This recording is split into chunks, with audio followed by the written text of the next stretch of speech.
Someone who's possibly violating parole. Reporting live in Long Island City, Tiwa Chang, News Channel 4. Now back to Andrea in the studio. Thank you, Tiwa. A woman was killed by a Long Island Railroad passenger train this morning in New Hyde Park. Her car was crushed and then dragged about 12 blocks. Nassau County Police are as baffled as Long Island Railroad officials tonight as to why the woman tried to cross the tracks after the warning gates were down. Long Island Railroad officials say the train whistled and tried to stop, but couldn't. Police at the horrifying scene reported the train was about 50 to 60 yards away from the crossing when the woman in the car suddenly drove around the gates and stopped. The car was pushed about 1,200 feet west of the crossing. We don't know yet why the car was on the tracks. All aspects of this are under investigation. The accident happened around 9 this morning at the Covert Avenue crossing just west of New Hyde Park and affected service in both directions for hours. The gates are being tested. We're taking this very seriously. Obviously, we have one fatality involved. It's a very serious matter. The car and part of the train's undercarriage caught fire upon impact. It took 20 minutes to put it out. 2 passengers on the train suffered shock, and one of the train's crew members suffered smoke inhalation. This incident occurs just 4 days after railroad officials announced an internal investigation on the heels of crossing gate malfunction since August on the LIRR line. And in a move to prevent railroad, residents of the metropolitan area woke up to a snowy morning in Farmingville. A thick blanket of snow made for careful driving on the roadways, and signs were warning motorists of icy conditions. But some seem to enjoy the snow, like this group of deer just taking a morning stroll. And Manhattan Central Park was fine. Now here's one for the books. Suffolk County Police say a trio of bungling bandits robbed a gas station, then were caught because they thought of everything but the one thing they needed to make their getaway: gas. The 3 men were arrested shortly after they allegedly held up an Amoco station in Mastic last night. According to police, the suspects ran out of gas a short distance from the station. A suspicious police officer stopped them as they were trying to put gas in their car, gas they'd allegedly gotten from a resident nearby. The 3 were charged with third-degree robbery. Next on News Channel 4, Officials are investigating a deadly accident on the tracks early today. A woman alone in her car was crushed to death when she drove around a lowered gate at a railroad crossing in New Hyde Park. The speeding train dragged the car 12 blocks as both the car and the undercarriage of the train burst into flames. 4 people on the train were injured. Last week, the LIRR launched a probe into another gate crossing accident in Westbury. 3 Brooklyn teenagers were arraigned today for the death of token booth clerk Harry Kaufman. 2 18-year-olds, James Iron and Thomas Malik. On Long Island, the driver of a car was killed after his vehicle was smashed by an LIRR train. It happened in New Hyde Park. The crossing gates were down, but police say the driver drove around them and parked on the tracks on purpose. The victim was burned beyond recognition. Police say they'll have to use dental charts to identify him. Several people aboard the train received minor injuries.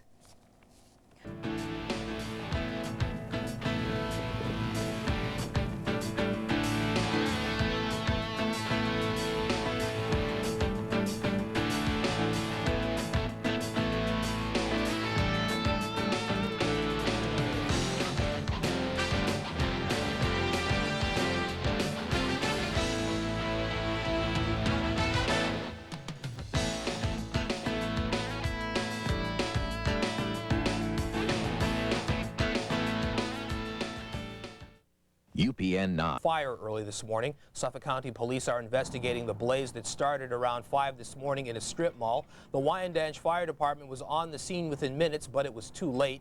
A fire department spokesperson says 4 of 8 businesses in the mall were already lost to the flames. There were no injuries, and the cause is still unknown at this time. Once again, the region has felt the effects of a snowfall. Snow was reported in many regions this morning. Luckily, this snowfall came on a Saturday, so drivers were spared having to contend with a slippery rush hour. In many places, the snow did not even stick or did not amount to much if it did. That was good news to a lot of people who would have had to drag out those snow shovels once again and deal with the subsequent aching backs. Nice little deer there. And Bambi. for a look at how much we did get and what we can expect to come during his crimes, which include the alleged sexual assault of a woman from Hauppauge. 20-year-old Guy Hardy of Ronkonkoma is suspected in a string of robberies and abductions dating back to November 11th. Police caught him last night after a 100-mile-per-hour chase. They say Hardy smashed a stolen Lexus into a massive wooded area, tried to flee until a police canine sniffed him out. Right now he's charged with 3 charges: criminal possession of the property, a stolen vehicle he was found in, kidnapping second for the incident in Hauppauge, and robbery first degree. Police say they found a loaded shotgun in the stolen Lexus, alleging that this was Hardy's weapon of choice during the robberies. 3 robbery suspects on Long Island have got to be kicking themselves tonight. They're charged with holding up a gas station last night in Mastic, but they forgot one thing. They were arrested just a few blocks away after their car ran out of gas. No sympathy today at the gas station. I mean, if you're robbing the gas station, the least you could do is, put in gas in your car, right? Yeah. The suspects are charged with robbing another gas station earlier this week. Okay. Okay, guys. 20-year-old Guy Hardy of Ronkonkoma has been charged with kidnapping, robbery, and sexual assault of a Hauppauge woman. Police think he's responsible for other kidnappings and robberies. He's called the Skeleton Bandit because of a skeleton mask he wore when he committed the crimes. In a Fox follow-up tonight, a man in a medical, that is, except on the eastern end of Long Island, where 1 to 2 inches of snow fell. It made traveling tricky in parts of Suffolk County, but some close cousins to Santa's reindeer didn't seem to be bothered by the snowfall. We'll see them later. And wherever possible, it was weekend. The holdup they're accused of robbing, and why the cops didn't have to go too far to put the cuffs on them. Suspect arson in a fire that destroyed 6 stores. Now, the blaze broke out overnight in Wyandanch, Long Island. It apparently started in a law office before spreading to neighboring stores. Among those destroyed was a bridal shop. Hundreds of white dresses were burnt. Others were covered in soot. No word on any motive or suspects. A block long, anything but 3 wise men. Their names are Philip Holmes, Uganda Branton, and Christopher Grant. They were arrested for allegedly robbing an Amico station in Mastic. But it's not so much the robbery that's the story here, it's the way they got away. You see, after they pulled out of the gas station last night, their car ran out of gas. Talk about planning ahead. I would say. Well, Pennywell, the bad guy, causing several $1,000s in damage to a home being built in Manorville. Among the arrests, 17-year-old Everett Kerwin of Manorville. Police say they smeared red paint and allegedly painted satanic symbols and swastikas. The 2 juvenile suspects are in their parents' custody. A Dix is reported after a 5-alarm fire tears through a club and catering hall. Firefighters say the blaze started in the kitchen around 5 this morning at the club Montana's. A nearby clothing store and travel agency were damaged as well. The club is located in Hewlett, Long Island. Fire officials are still checking into the cause of the fire. More revelations in the wake of that tragic Harlem fire. In a downstairs bedroom. A suspect is charged in a December 2nd racial hate crime on Long Island. Everett Kerwin and 2 teens are accused of painting swastikas and satanic symbols on a home under construction in Manorville. Police say they caused thousands of dollars in damage. A major gas leak at a New York City restaurant. It happened last night while customers were still inside. Officials had to evacuate the entire 5-story building. A broken gas valve was to blame. It shut off and was repaired. Fortunately, no one was injured. Suffolk County Police say they have a purse snatcher behind bars. 44-year-old George Bergero is charged with stealing a woman's pocketbook at the Sunset Mall parking lot. Police say 2 Good Samaritans heard the woman's cries for help. They chased Bergero, caught him, and held him until police arrived. Only 7 shopping days left before Christmas, and many of the malls are packed with merchants cashing in. The Samaritans to thank for catching a man who tried to rob her. The 53-year-old woman was in the Sunset Mall parking lot putting groceries in her car yesterday. She was allegedly attacked by 44-year-old George Ruggiero of Shirley, Long Island, who took her purse. The robbery suspect was pursued and tackled by 2 men who witnessed the robbery. They held Ruggiero until Suffolk County Police arrived. The suspect will be arraigned tomorrow on robbery charges. Okay, it's now a week until Christmas. Without water, crews are sacred oil burned for 8 days. Happy Hanukkah. Well, some people out in North Belmore, Long Island will spend the day without water. Crews are still working on a water main that broke early this morning. Around 8 o'clock, the water started gushing. Officials say it is not the water that worries them. They're concerned with the icy conditions once it freezes over. No word on what caused the break. Julie, you sure about that forecast? Of cars at Long Island dealerships have been hit by airbag thieves in the past several days. Police say somebody broke into 38 new cars at Amity Toyota in Amityville over the weekend. The driver's side window was ripped open or smashed, and both the driver's and passengers' airbags were removed. It was a similar case late last week in Wantagh when thieves broke into 22 cars at Wantagh Mazda. The airbags are popular with thieves because they're easy to remove and they're worth about $1,200 a piece. There's a big market for them now in the auto repair industry. Tony? We have a Christmas rush turned into a big mess for one Nassau County community. A 12-inch water main broke on Belmore Avenue. That's in East Meadow at about 8 o'clock this morning. In addition to the flooding it caused, 40 homes were left without water service for the better part of the day. Crews also sanded the street in the area, just trying to prevent the ice from forming. And an attempt to prevent holiday display in the Island shopping area after several stores went up in flames over the weekend. Investigators say that fire caused about $2 million in damages, and they think they know how it began. It happened in the town of Hewlett, where NJ Burkett has details. NJ, good evening. Greg, shopkeepers here, Tim, I should say, shopkeepers here say the timing couldn't have been much worse. The week of Hanukkah, 7 days before Christmas. Damage is estimated tonight, as you said, more than $2 million in the worst fire here in more than a decade. Workers at the local bridal shop did their best to salvage what they could, and the local dry cleaners took inventory and counted their blessings. We are very, very lucky that nothing was destroyed. Other people are not as fortunate, and I feel very bad for them before the holidays. It's really bad. It's very sad. The call came in shortly before dawn on Sunday morning.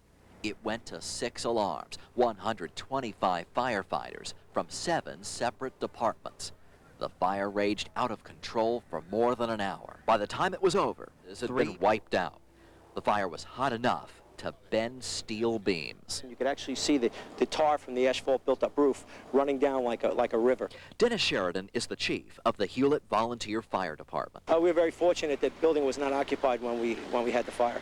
Investigators say the fire appears to have started near the kitchen of the local nightclub and restaurant, 1 hour after a late-night party had ended. We left out of here around 4:30 in the morning, and I thank God that it didn't start when the function. There was over 350 people here for the party. Leon Boritz is a jeweler whose business survived the fire. Business is not as good as it's supposed to be anyway, and this just makes it worse.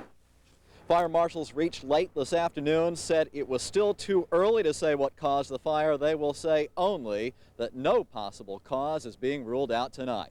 We're live tonight in Hewlett, Long Island. NJ Burkett, Channel 7 Eyewitness News. Back now to Roz and Tim. Thank you. Island Mall couldn't have come at a worse time. With 1 week left now until Christmas, some businesses saw their profits literally go up in flames. But in the true spirit of the Christmas season, other stores are reaching out to help. Long Island correspondent Pauline Liu reports. At least 3 businesses were destroyed by the huge blaze.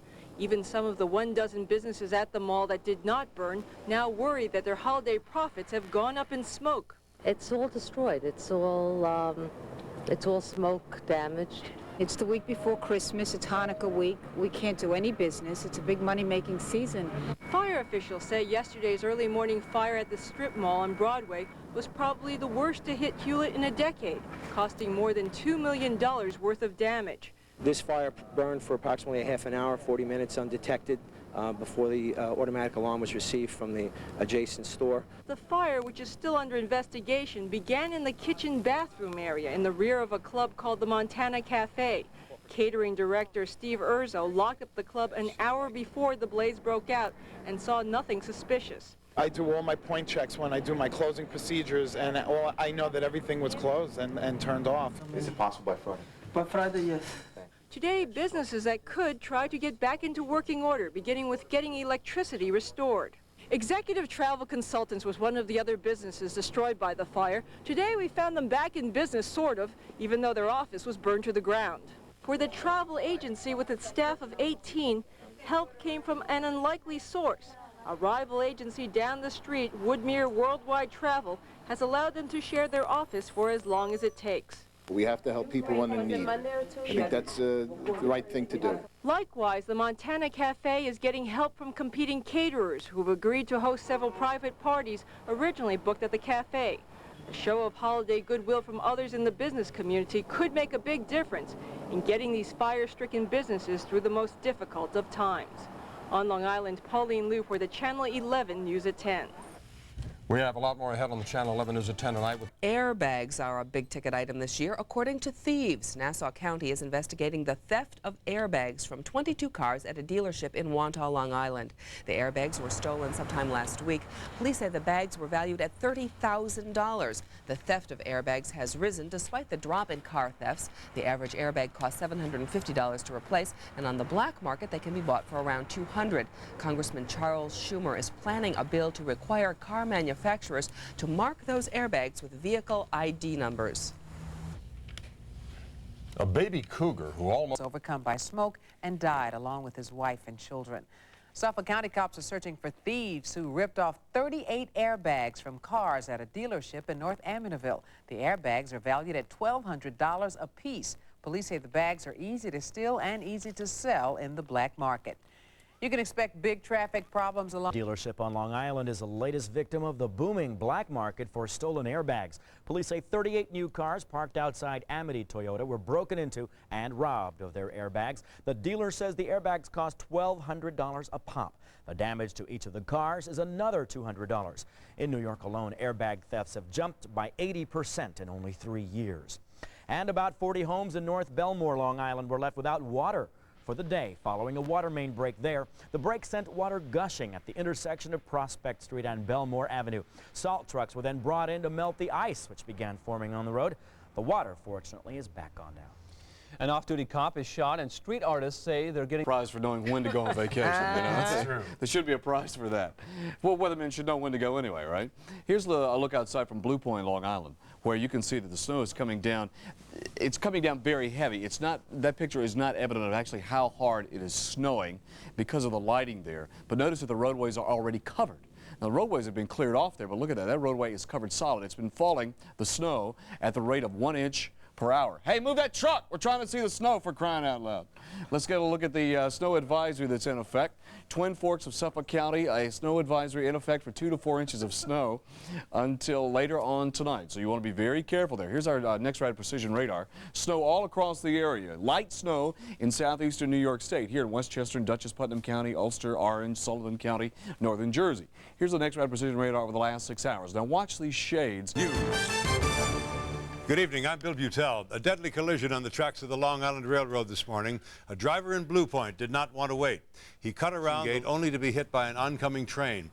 He died, but a baby seated next to him survived. N.J. Burkett is live in Blue Point. N.J., good evening. Good evening, Bill. That baby you talked about was the man's 6-month-old daughter. She survived. She was strapped in her child seat, made it through this crash without a scratch. Her father did not. 31 years old. Investigators say this was no terrible twist of fate. This was an accident that didn't have to happen. Eyewitnesses told police the Jeep had almost made it. It was grazed by the train and spun through the crossing gates like a top. This was the scene minutes later, captured by a neighbor on home video. The train had passed entirely through the crossing. The engine at the end of the train came to rest 25 feet from the wrecked Jeep. Police recovered a bag with baby items. Investigators were amazed the child survived. I'm ecstatic, you know. We have a baby, a young little baby girl who's somewhere around 10 to 12 months, was in a car seat, was in the right front passenger seat of the vehicle, was not affected in any way by the impact. There's not a scratch on the child, and we can only all be thankful for that. Police say the driver was not suicidal, just impatient. Does it look at all as if he tried to stop? We have no indication that he may have stopped and then may have come around the gate. We don't know that. All we know is that he did actually drive around the gate. The train was headed westbound on the Montauk line. None of the 40 commuters on board was hurt. It takes a long time to stop a train, doesn't it? Yes, it does. A railroad spokesperson said the engineer was treated this morning for emotional trauma. He did see the car go around the lowered crossing gates as he was blowing the whistle. The driver lived in this apartment building in Patchogue, Long Island. Word of the accident left neighbors speechless. It's terrible. I can't believe this could happen, you know? I saw the accident on the way home from lunch.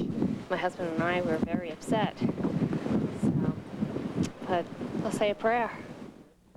Workers on the Long Island Railroad are still repairing the crossing gate here in the snow. Service on the Montauk line has been restored at this hour. The driver is identified tonight as 31-year-old Ari Schwerner of Patchogue, Long Island. We're live tonight at the crossing in Blue Point, Long Island. N.J. Burke at Channel 7 Eyewitness News. Her father's vehicle was hit by a Long Island Railroad train. Police say the driver of a Jeep apparently got impatient at a crossing in Blue Point. He drove around the gates, which were down, and his vehicle was hit broadside by a train. His 6-month-old daughter escaped injury. Police say she was strapped in a baby seat. There was tragedy in the air. Fox 5 want to remind you it's 10 p.m. Do you know where your children are? The 10 o'clock news starts now. An American Airlines jet crashes and burns in the mountains of Colombia. A lucky few are pulled from the wreckage alive. And on Long Island, a baby girl survives a crash with a speeding train. Good evening, I'm Rosanna Scotto. A small baby is pulled alive from a mangled Jeep hit by a Long Island Railroad train. But the baby's father died. Now, it happened in Blue Point. Police say the crossing gate at Atlantic Avenue was down, but 31-year-old Ari Schwerner apparently tried to go around it. The Jeep got clipped by the train. His 6-month-old daughter strapped in a car seat in the front, and she survives without a scratch. Well, the sidewalk forced out in the cold today when a 5-alarm fire ripped through a Long Beach apartment house. The fire roared for 4 hours before it was brought under control. 150 firefighters had to be called in to battle this blaze. The fire started on the top floor of an apartment house on East Broadway in Long Beach this morning about 10:30. Residents evacuated the building. They later took shelter at a nearby school. Still no cause on what started the fire. Someone stole 3 figures from the nativity scene. Long Island tops our other local headlines tonight. A man killed his wife and then himself. The murder-suicide happened outside a house in Franklin Square. Nassau County detectives say 49-year-old Henry Puerto was separated from his wife, Christina. Cops say Puerto shot her with the hunting rifle as she left for work this morning. He then walked over to her body and turned the gun on himself. Both husband and wife were found dead on the street. At least 10 Harlem shops have reportedly received rations that may give many of the troops in Bosnia a pleasant surprise. Holiday greetings from the Hooter Girls of Long Island. They teamed up with the USO to tape this video today at the restaurant in East Meadow. It will be mailed to Bosnia in the coming days. A wild chase lands a suspect in jail. Here's 9 Watch. Are out on the streets just 3 days before Christmas after a ferocious fire ripped through an apartment building in Long Beach, Long Island. That's where Frank Uciardo is live tonight now at the scene of that fire with the latest. Frank? Jack, the 7-story apartment building behind me is vacant tonight because of a fast-moving fire that started early this morning. The good news, no one was seriously hurt. The bad news, 150 families will not be at home for the holidays. About 10:30 this morning, Long Beach firefighters were called to the 7-story apartment building on East Broadway. The brutally cold winds off the ocean whipped the flames across the roof of the building, destroying the entire top floor. The fire was well advanced upon our arrival as far as going east to west. What we did was we made a cut in the roof to prevent the fire from going south, and pretty much just held the fire to the top floor front of the building. It took some 300 firefighters from 24 departments 3 hours to bring the fierce flames under control. 150 families were routed from the building by the flames as people watched their hopes for a peaceful holiday go up in smoke. It was pretty devastating when you have all your belongings, all your personal belongings, and my records, my books, medical records, valuable items that you lose. And we basically lost almost everything, because we didn't have any insurance. Tonight, the Red Cross opened up a shelter at a local school and so far has had great success in relocating the families who were burned out of their homes. We've seen up to 75 individuals that have come in here to the shelter area, and most of them have been placed with other family or friends.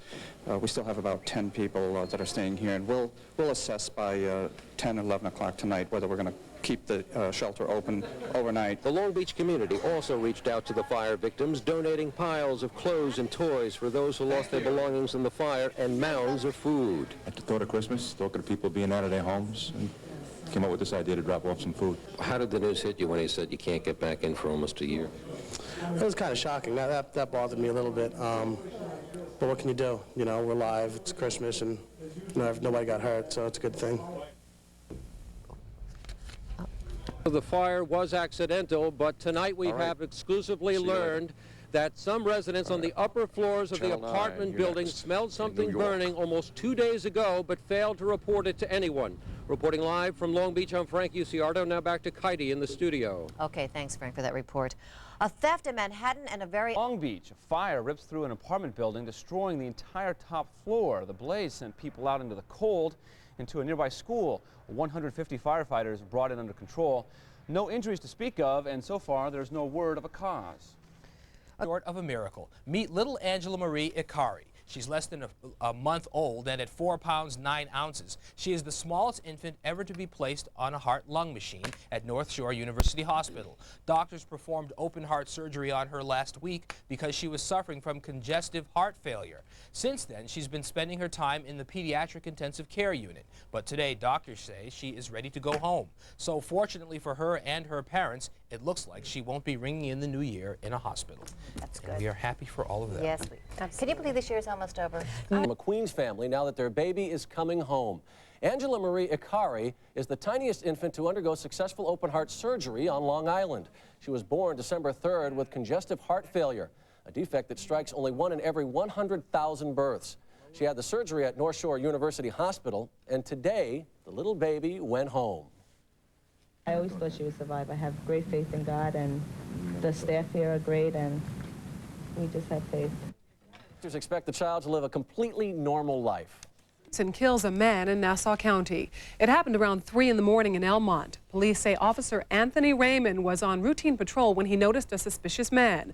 Officials say when he approached, the suspect pointed a gun at Officer Raymond. The officer grabbed the gun, felt the cylinder turning, stepped back, fired 1 shot.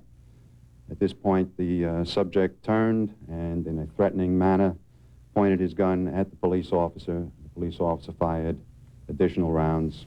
Police say the suspect, Christopher Wade, was shot 16 times. They say the officer followed proper procedure.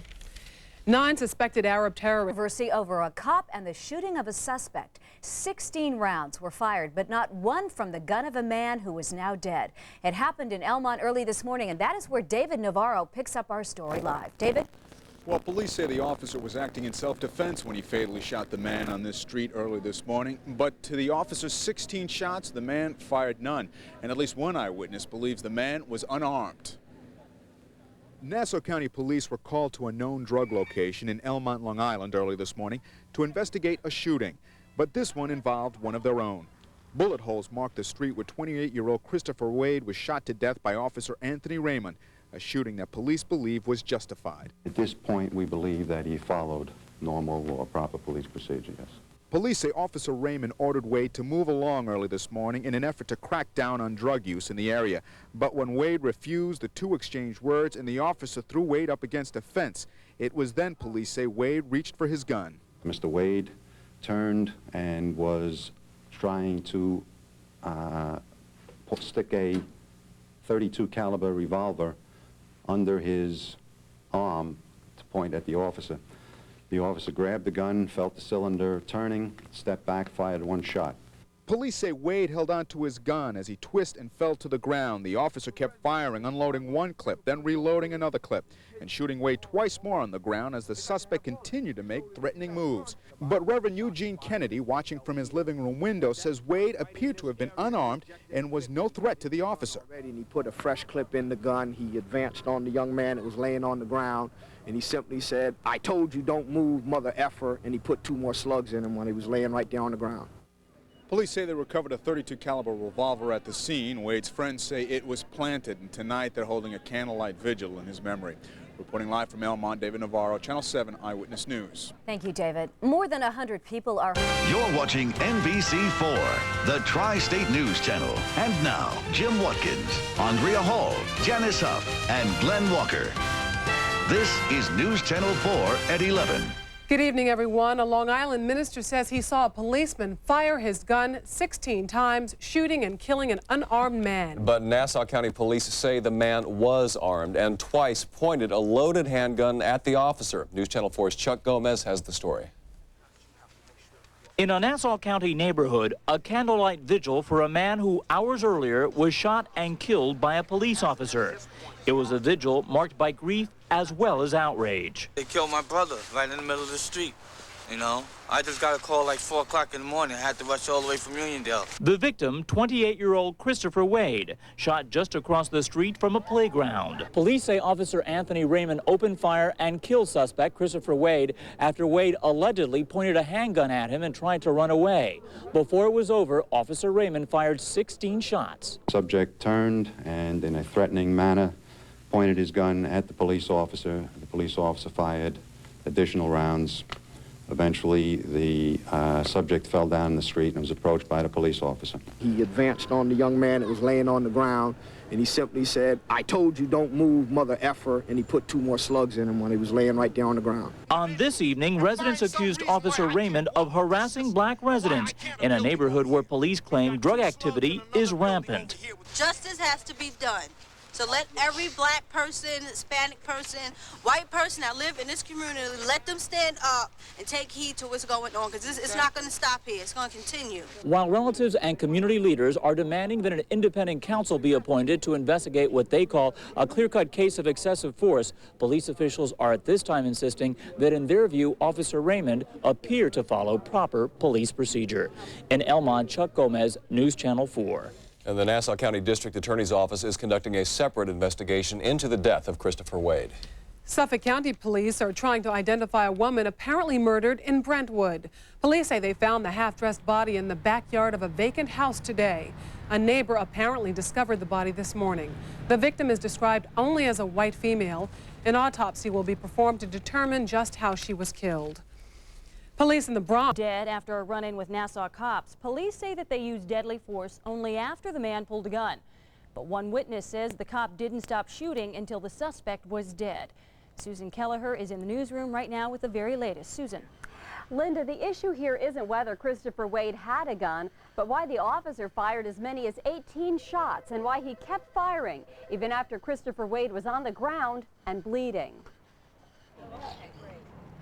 A prayer for peace, where 28-year-old Christopher Wade was killed in cold blood. But for Chris's family, there will be no peace until Nassau County Police do some explaining. I heard a small caliber shot, and then I heard rounds from another larger caliber pistol. Reverend Eugene Kennedy tells a chilling account of the cop who shot Christopher Wade. The Reverend says Wade was on the ground already shot when the officer continued firing. He advanced on the young man that was laying on the ground, and he simply said, "I told you don't move, mother effer," and he put 2 more slugs in him when he was laying right there on the ground. Police say Officer Anthony Raymond fired in self-defense. Last night, Christopher Wade was armed with a .32 caliber gun in an area known for drugs. When the officer asked him to leave, he allegedly pointed his weapon at the cop. Mr. Wade turned and was trying to stick a .32 caliber revolver under his arm to point at the officer. The officer fired the first shot, but why so many followed is still a question. This window in the middle of the crime scene is riddled with 8 shots. There's no disputing at least 16 shots were fired. And for Chris's family, the issue isn't whether he was resisting arrest, but that the officer shot him as he was fleeing the scene and may have even continued to shoot him after he was down. Deputy Stein says the officer did shoot Wade because he still had his hand on the gun. Had the gun in his hand and was reaching with his other hand into his waistband. But Chris's family says the evidence points to police brutality, and this tragedy will not die easily. We're not going to just go home and go to sleep and just make this just another thing that happened, because it's not.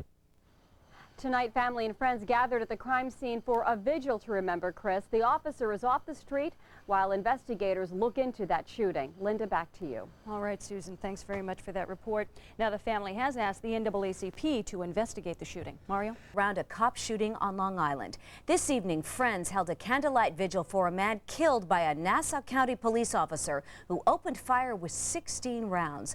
The gunfire erupted in Elmont. Was it self-defense or an overreaction?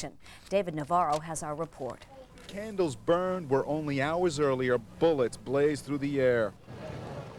Nassau County Police were called to a known drug location in Elmont, Long Island early this morning to investigate a shooting, but this one involved one of their own.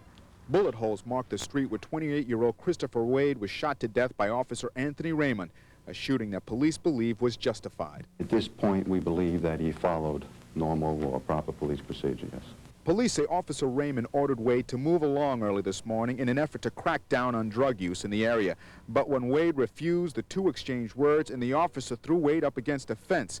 It was then, police say, Wade reached for his gun. Mr. Wade turned and was trying to stick a .32 caliber revolver under his arm to point at the officer. The officer grabbed the gun, felt the cylinder turning, stepped back, fired one shot. Police say Wade held onto his gun as he twisted and fell to the ground. The officer kept firing, unloading one clip, then reloading another clip, and shooting Wade twice more on the ground as the suspect continued to make threatening moves. But Reverend Eugene Kennedy, watching from his living room window, says Wade appeared to have been unarmed and was no threat to the officer. And he put a fresh clip in the gun. He advanced on the young man that was laying on the ground, and he simply said, "I told you don't move, mother effer," and he put 2 more slugs in him when he was laying right there on the ground. Police say they recovered a .32 caliber revolver at the scene, but Wade's friends believe it was planted. Reporting from Elmont, David Navarro, Channel 7 Eyewitness News. Policeman was found in the backyard of a vacant house in Brentwood. She was half dressed, and investigators are presuming that she was murdered. An autopsy will be performed to see exactly how she died. Health officials investigating the shooting of a man by a police officer. Officials say the victim pointed a gun at an officer in Elmont. The officer opened fire, killing the suspect. But witnesses claim the officer fired 2 more rounds into the victim while he was still on the ground. Suffolk County cops today found a woman's half-nude body. It was found in the backyard of a vacant house in Brentwood. Police say they have no idea who committed the apparent murder or why. An autopsy will be performed to determine the cause of death. In Newark City, dead tonight after a confrontation with a cop. It happened in the early hours of the morning. Nassau County police say the 28-year-old pulled a gun on the officer. Stacey Santos Miles has the story. Candles and flowers on Hendrickson Street in Elmont, Long Island try to soothe relatives and friends' pain, but they can't help clarify what happened here around 3 this morning. Neighbors want answers. Just holes over there in the ground where they stood up over him, shot him when he was already down. 28-year-old Christopher Wade, who lived just 2 blocks away from the scene with his 7-month pregnant girlfriend, was shot to death after police say he pointed a gun at an officer who had stopped him because he looked suspicious. You can still see the bullet holes. In the fence, several shattered this window, and here on the ground. Reverend Eugene Kennedy lives on the block and heard the shots. I heard gunshots. I was in my bathroom, which is right here. I heard the shots through the window. Came running to the living room window, threw open the window and the screen. When I opened the window, I saw a young man laying directly under this light. Police say the confrontation between Wade and the officer started here. They say when the officer went to check for a weapon, Wade resisted, and then he drew a loaded handgun. The officer grabbed the gun, felt the cylinder turning, stepped back, fired one shot. At this point, the subject turned and, in a threatening manner, pointed his gun at the police officer, fired additional rounds. Police say there were 16 rounds in all fired by Officer Anthony Raymond. He got about 50 feet from the body. He ejected the clip that was in his gun. He put another clip in, walked up on the body, stood right up over him, squatting down like this, and basically said, "I told you not to move, mother effer," and pumped 2 more in him while he was laying on the ground perfectly still. Although Wade was on parole for a drug-related violation, no one in the area believed he could ever carry a weapon. Yet police say a stolen .32 caliber revolver was recovered at the scene. Everybody in the community knows that he would never have a gun on him. Obviously there's something foul here, and we're not gonna let this go. Neither will police. They're asking for eyewitnesses to come forward as they investigate why that many rounds were fired and why there was little backup. In Elmont, Long Island, I'm Stacey Santos Miles for the Channel 11 News at 10. Police for leads in the apparent homicide of an unidentified woman.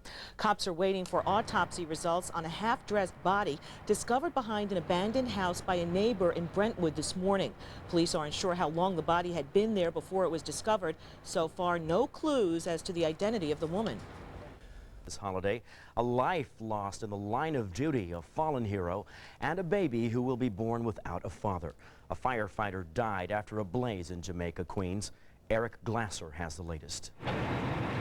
Firefighters are mourning the death of another of New York's bravest. 35-year-old John Clancy with the 50th Fire Battalion in Jamaica, Queens, died this morning at Mary Immaculate Hospital. Clancy was injured when the first floor of a burning house suddenly collapsed beneath his feet. The firefighters that were with him tried to save him, but it was too late because the fire was burning so hot.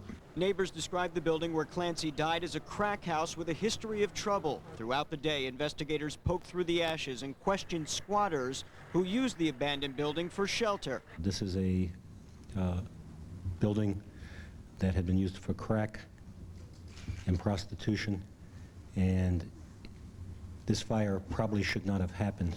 Ironically, when firefighters first arrived on the scene, they saw their own insignia above the front doorway, telling them this was an unoccupied building, unsafe to enter.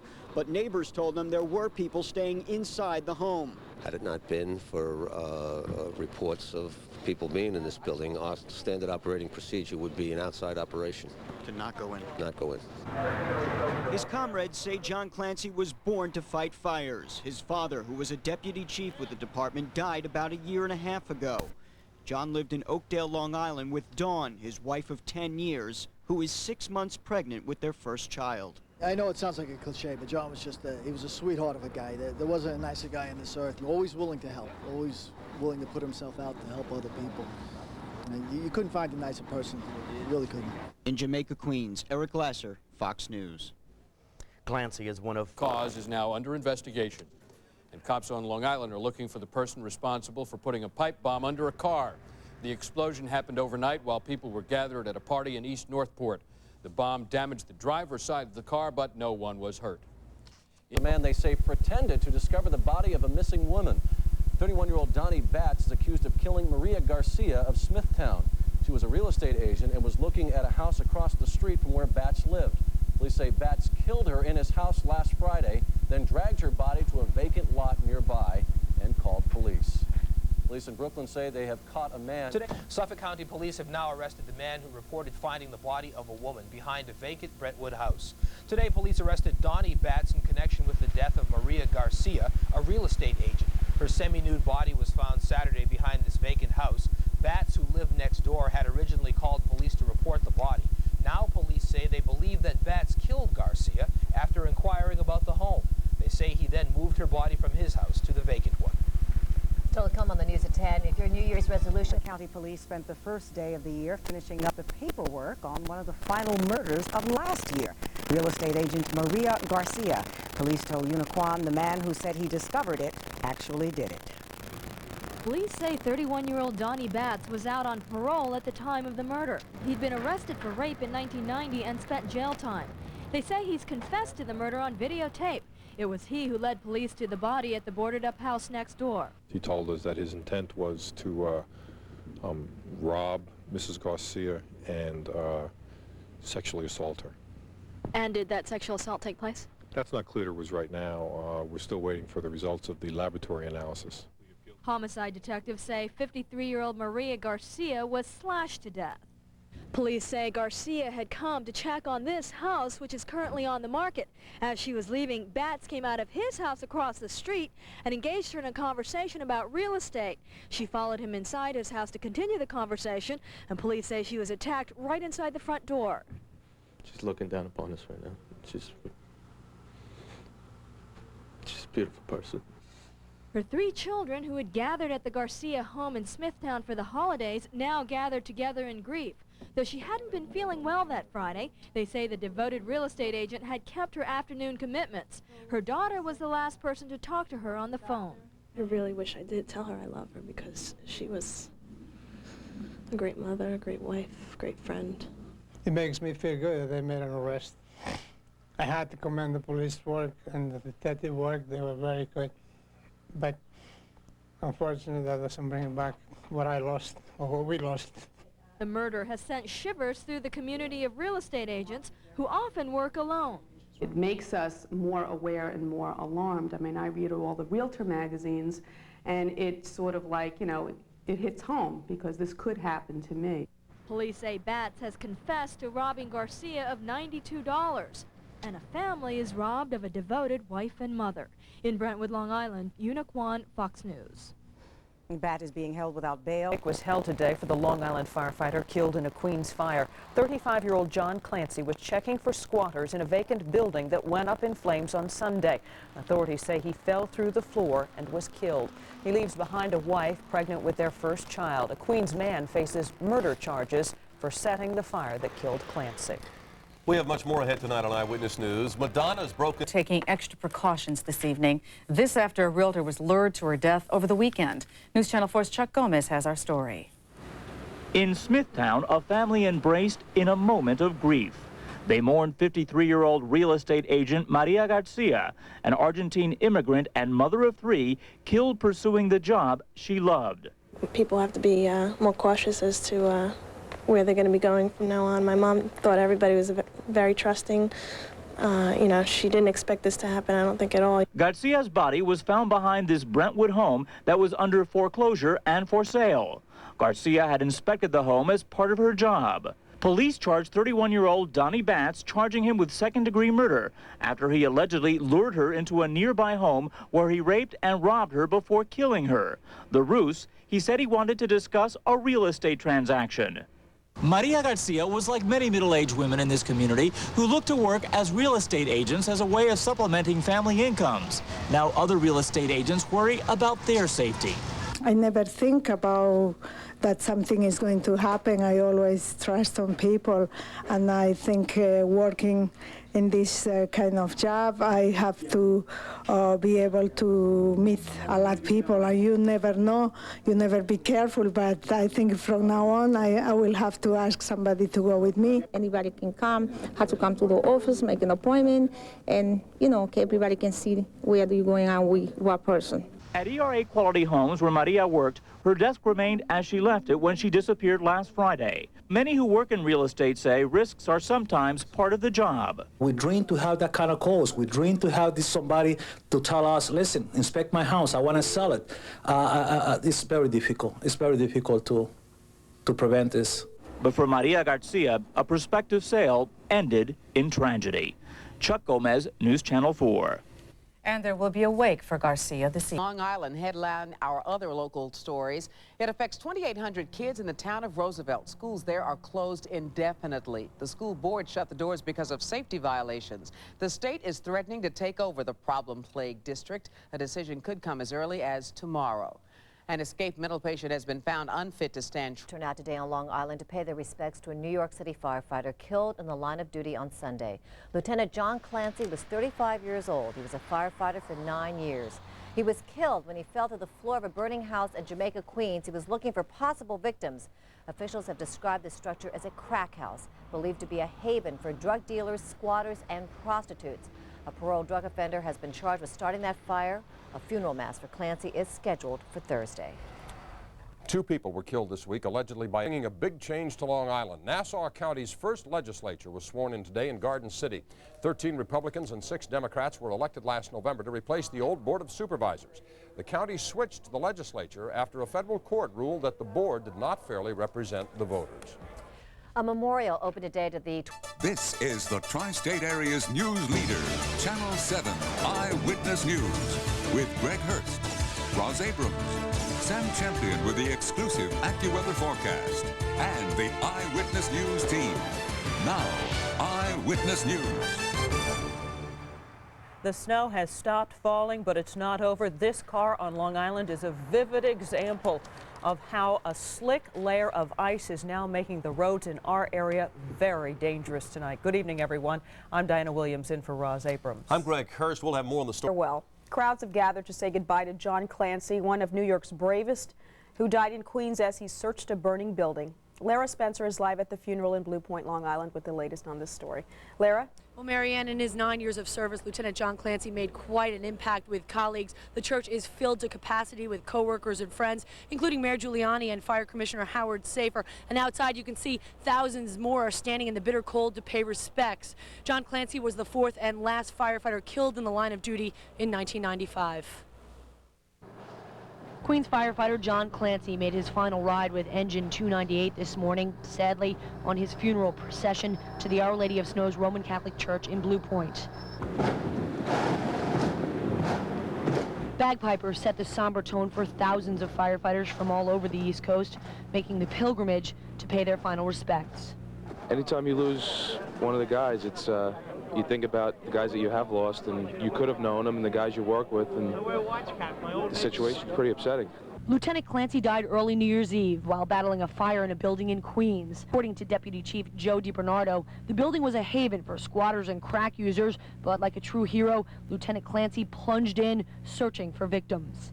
We don't stop to say what color's the person in there, what's their position in life. We just rush in and try to get them out. And that's what we do, and I think the citizens of New York should be very proud of us. Knowing Clancy for 9 years, Lieutenant Kevin Powers says he's not surprised at his friend's selfless act. He was always the first in line when something had to get done, and that's how we're going to remember him. Firefighter Al Licata says he'll remember his friend John Clancy's kindness and never forget his losses. You never know when it will happen, and it's sad because his wife, his unborn child, that's what hurts us, the younger guys, the most, because I myself have a 7-month-old child at home. I don't want to know it. Perhaps saddest about this tragic story is that Clancy's unborn child will never know how beloved his or her father was. Clancy was survived by his pregnant wife, his mother, and 6 siblings. We're live in Blue Point, Long Island. Lara Spencer, Channel 7 Eyewitness News. Thank you, Lara. In New York City, investigators are trying to figure out what caused in the deep freeze, where it's still rough going on the roads. Laverne? Well, Sean, ice has been a major problem for motorists today, both scraping it off their cars and driving on it. AAA told us they received over 1,000 calls today from people needing help. And if you can stay home, you should do that. But if you can't, there are some things you need to be aware of. This school bus that was taking home a 2-year-old child skidded off the Long Island Expressway this afternoon. The girl was sent to the hospital for observation, along with a 40-year-old woman who was a monitor on the bus. This car, in a separate accident, ended up skidding off the LIE and onto a guardrail due to icy road conditions. Winter driving can be nerve-wracking, but there are ways to protect yourself, according to New Jersey State Police. When you hit a patch of ice or you hit slush in the roadway or snow in the roadway, what happens a lot of times is people tend to brake, and that's something they shouldn't do. What they should. Doormen topped some local headlines making news tonight. The battle is between local 32B, 32J, and the owners of about 1,000 commercial buildings in the city. The union represents not only doormen, but janitors, maintenance workers, elevator operators, and guards. Both sides say if there is progress, they will talk past the midnight strike deadline.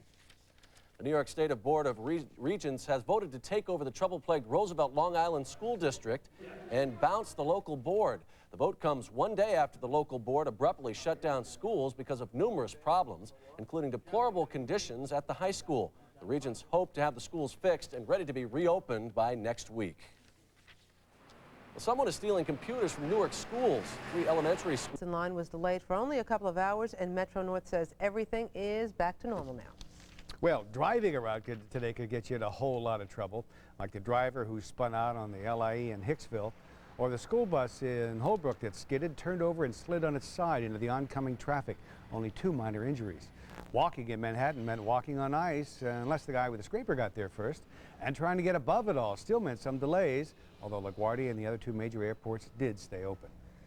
Long Island today, a funeral for a New York City firefighter who did all he could to save lives and gave his own life trying. Some 8,000 firefighters gathered for the funeral of Lieutenant John Clancy in the Suffolk County town of Blue Point. The veteran firefighter was hailed as a hero. Clancy died New Year's Eve when a floor collapsed under him while he was battling a fire at a Queens crack house. He was searching for people who may have been trapped in the building. A squatter has been charged with setting the fire and watching it burn, even though he knew no one was inside. The squatter now faces murder charges. Clancy was 35 and was soon to be a father. His wife, Donna, is 6 months pregnant with their first child. A shooting in East Harlem headlines our other local accused of sexually abusing female patients. That tops our other local headlines tonight. 50-year-old Dr. George Raniolo of Suffolk County is charged with sodomy and sex abuse. So far, 12 women have come forward saying they were assaulted during examinations. If convicted, Raniolo could get 25 years behind bars. Edwin Smith faces life in prison if he's O.J. Simpson's civil trial. O.J. won't be talking to attorneys representing Ron Goldman's family and Nicole Brown's estate anytime soon. Position that trial is still scheduled to start April 2nd. Now here's 9 Watch, the day's most dramatic. Weather is proving to be cold for both mammal and beast. A dolphin is being treated for frostbite. It developed the condition after water in its outdoor tank got too cold. The dolphin's indoor tank is too small for it to fully recover. So officials are hoping to ship Sandy south. The only problem, the $8,000 transportation cost. Officials at the Okinos Foundation on Long Island hope to get donations to pay for the move. Develop something they think is pornographic. Later, we'll run down a list of things you can do to warm up. They range from the obvious to the ingenious.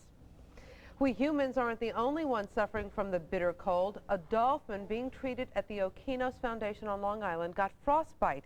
He was kept in an outdoor tank. He's inside now, but the indoor tank is too small for him. Okinos wants to fly him to Florida, but it's not cheap. It'll cost about $8,000. Well, some airline passengers at Kennedy Airport may be in a... St. James, Long Island pleaded not guilty today to sexually abusing 12 female patients. Dr. George Ranolo says he's shocked over the allegations. He's out for now, but will be back in court January 28th. A trial is scheduled for April. On Long Island today, a man held up the Greenpoint Savings Bank on Hempstead Avenue in Lynbrook. He escaped through here, the sewer system. Cops say he squirmed through 3 miles of sewer pipe and came out into Camp Tanglewood Preserve, home free. Well, the cops found his clothes, however, but no sign of him or the money. Another thief was... An 8-year-old boy has been charged with murder. That after he allegedly started a fire Christmas Eve in his Jersey City home. A 68-year-old man died in that blaze. Officials say the boy was playing with a lighter. It happened again last night. Rescue 4 was there when Ralph's brother lost his life. October 8th, you lost Pete. Yeah. And then? Well, then we had just had lost Clancy, and now we lost one of our members' brothers, and it's kind of heart-wrenching, I guess. You know, it's nothing you can really get used to, but I wish it would just stop. James and his wife Jean were expecting their 3rd child. The Williams live in Shirley, Long Island. He's been sitting by the phone waiting for that phone call.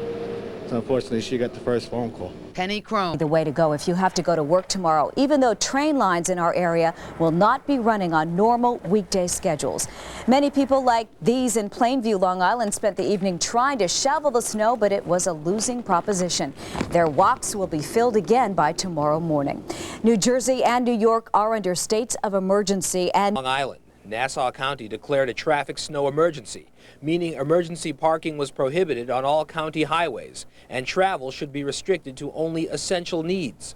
Some 190 workers staffing 150 pieces of equipment spent the day sanding, salting, and plowing 2,000 miles of county roads.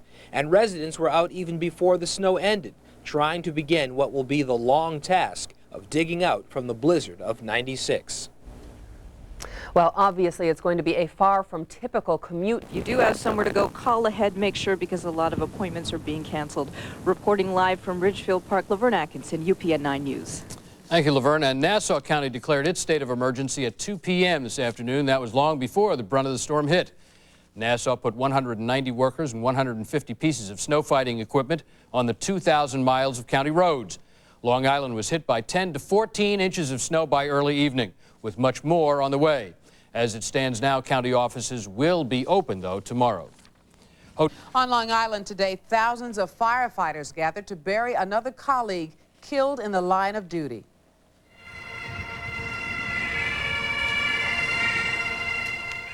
"38-year-old James Williams died over the weekend fighting a fire in Far Rockaway. He's the 2nd New York City firefighter to die in the last week. Lieutenant John Clancy was killed New Year's Eve. Both men leave behind pregnant wives. No end to a hostage drama on the Chechen-Russian... Hundreds of New York City firefighters gathered to pay tribute to a fallen comrade. A sea of blue uniforms descended on Sayville, Long Island for a final salute to James Brian Williams. Williams, who was 38 years old, died while fighting an apartment fire in Far Rockaway, Queens on January 5th. The 12-year veteran was killed when he was completely engulfed in flames that burst through an apartment door. He's the first of New York's bravest to die in the line of duty in 1996. Williams' pregnant widow, Jean, and their 2 young sons were also at the funeral that included bagpipe music.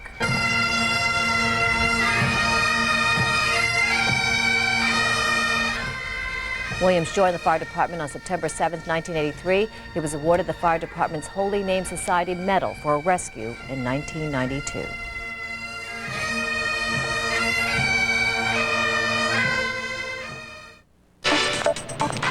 Toulouse, they say they took out an insurance policy to cover any possible losses if it snowed the 4 inches.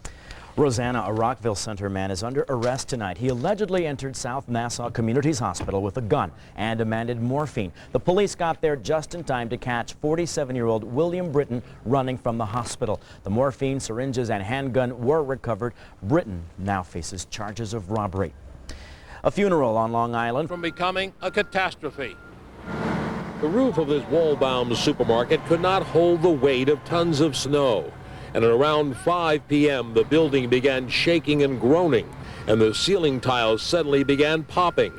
The roof, covering 5 aisles, came crashing down, burying customers beneath rubble and snow. All of a sudden, everything started coming down, the roof started caving down, and I just kind of ducked underneath. I was in the manager's office. I came down, I walked back, and I heard, then I heard the ceiling coming down. I looked back, and it was just like coming down like a domino, started from like the end by the pharmacy, and it kept coming down. My heart just started pounding really fast. I heard a couple people like screaming, like the customers when they were coming back there, they were screaming, some were crying. They were just basically screaming, I hope everyone's all right. A total of 10 people were hurt and rushed to nearby hospitals, but none of the injuries is considered life-threatening. We do know that a cashier for the supermarket was trapped near her workstation. She had to be extricated using a hearse tool. She was taken to the hospital. The store was less crowded than usual for a Friday night because most customers were here last night, stocking up for today's storm.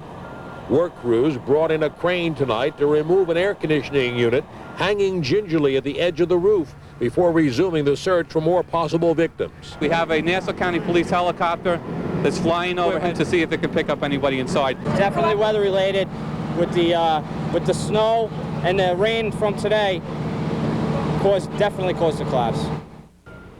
And apparently the initial check with that information At a store called Linens and Things on Sunrise Highway in Blue Point. One person was hit by the falling debris. He was taken to the hospital. He'll be okay. Well, the damage is not covered with snow that had accumulated this week. And later this afternoon actually, that snow and that rain brought down a large portion of this roof. How no one was killed is absolutely amazing. I was in the back room, and I heard a big, loud bang, and the back room doors blew open with a tremendous force. I went outside to see what happened. Back into the store to see what happened, and I noticed that the front of the building had come down, the roof. The accident in the Waldbaum store in Massapequa occurred about 5 p.m. today. Eyewitnesses described the scene as surreal. It was very scary. I don't have any word for it. I just, you have to be in there to get the feeling. So I was just standing there, and someone screamed the roof, and I just looked up, and it started to come down, and it was just scary. I just ran, called the cops. Employees immediately rushed to outside phones and called 911. I went back, but at that time, the police had already arrived, and they told everybody to stay out of the building. 10 persons sustained injuries and were rushed to local hospitals. I was at the checkout counter, and the roof caved in on us. The baby was in the shopping cart right next to me, and I just fell to the floor, and something knocked me down, and I just watched everything fall down on her head, and I just got up, I grabbed her, and I ran out. When we got here, we determined that there were approximately 10 people who sustained injuries. Fortunately, none of the injuries were life-threatening. Probably the most serious was a cashier who was trapped at her workstation and had to be extricated. Fortunately, the store was fairly empty. Witnesses say if the accident had happened on a Saturday, things would have been different. It's just that it was very slow. That's why nobody was down there to decide who are working. Sean, we're here with Chief John Bove of the North Massapequa Fire Department. Chief, do we know if there's anybody still trapped inside? At this time, we don't know. We're conducting a search. Many of whose families shopped in the Waldbaums at Hicksville Road and Jerusalem Avenue in North Massapequa. More now from N.J. Burkett live at the scene. Good evening, N.J. Good evening, Bill. Victims described hearing a loud rumble that lasted for several seconds, then screaming and pandemonium. Eyewitnesses say what was so frightening is that this all happened without warning. The victims say they felt like skiers in an avalanche. 24 people were rushed from the store, including a cashier who had to be pulled from beneath huge chunks of sheetrock and snow. One shopper could be seen in the back of an ambulance with a child and her eyes wide open. It just sounded like a big rumble and crash and just a lot of screaming.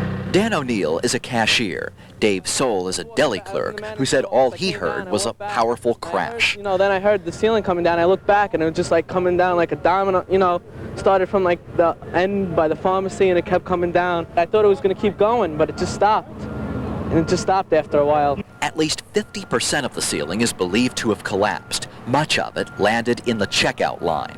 Police medic Rob Friedman was the first on the scene and rescued one of the cashiers. So the only thing I saw was the inside of the roof and a lot of snow and water coming down. It was free. It was really free. Both of us were terribly cold. We were soaked through and through with our clothes, and my hands were almost going numb. Police and firefighters spent much of the night searching for victims, at one point using a man on a crane and a police helicopter with an infrared camera. Very few shoppers were in the store at the time of the collapse. Thank God that it was very slow. I mean, if it was busy, I don't know what would, hundreds of people would die. It's nothing short of miraculous. I saw one of the employees and we helped to take her out, and all I can say is she's very lucky. All of the employees have been accounted for tonight, although no one is believed to have been trapped. A search continues here just in case. And through it all, the only seriously injured person was a cashier whose hand was crushed. We're live tonight, North Massapequa, Long Island. NJ Burkett, Channel 7 Eyewitness News. Water like a sponge, and it can crack beams never built to withstand so much pressure. Waldbaum's isn't the only roof that came crashing down tonight. Jim Dolan is live in North Massapequa. Jim? Diana, and up there above the Waldbaums right there, you see they are up in the cherry picker looking down on the roof, getting a first-hand glimpse at just how much damage this heavy snow and rain together can do. You can feel it in your back and in your knees when you try to shovel this heavy snow, and all over the region tonight there are examples of just how heavy and how dangerous it is.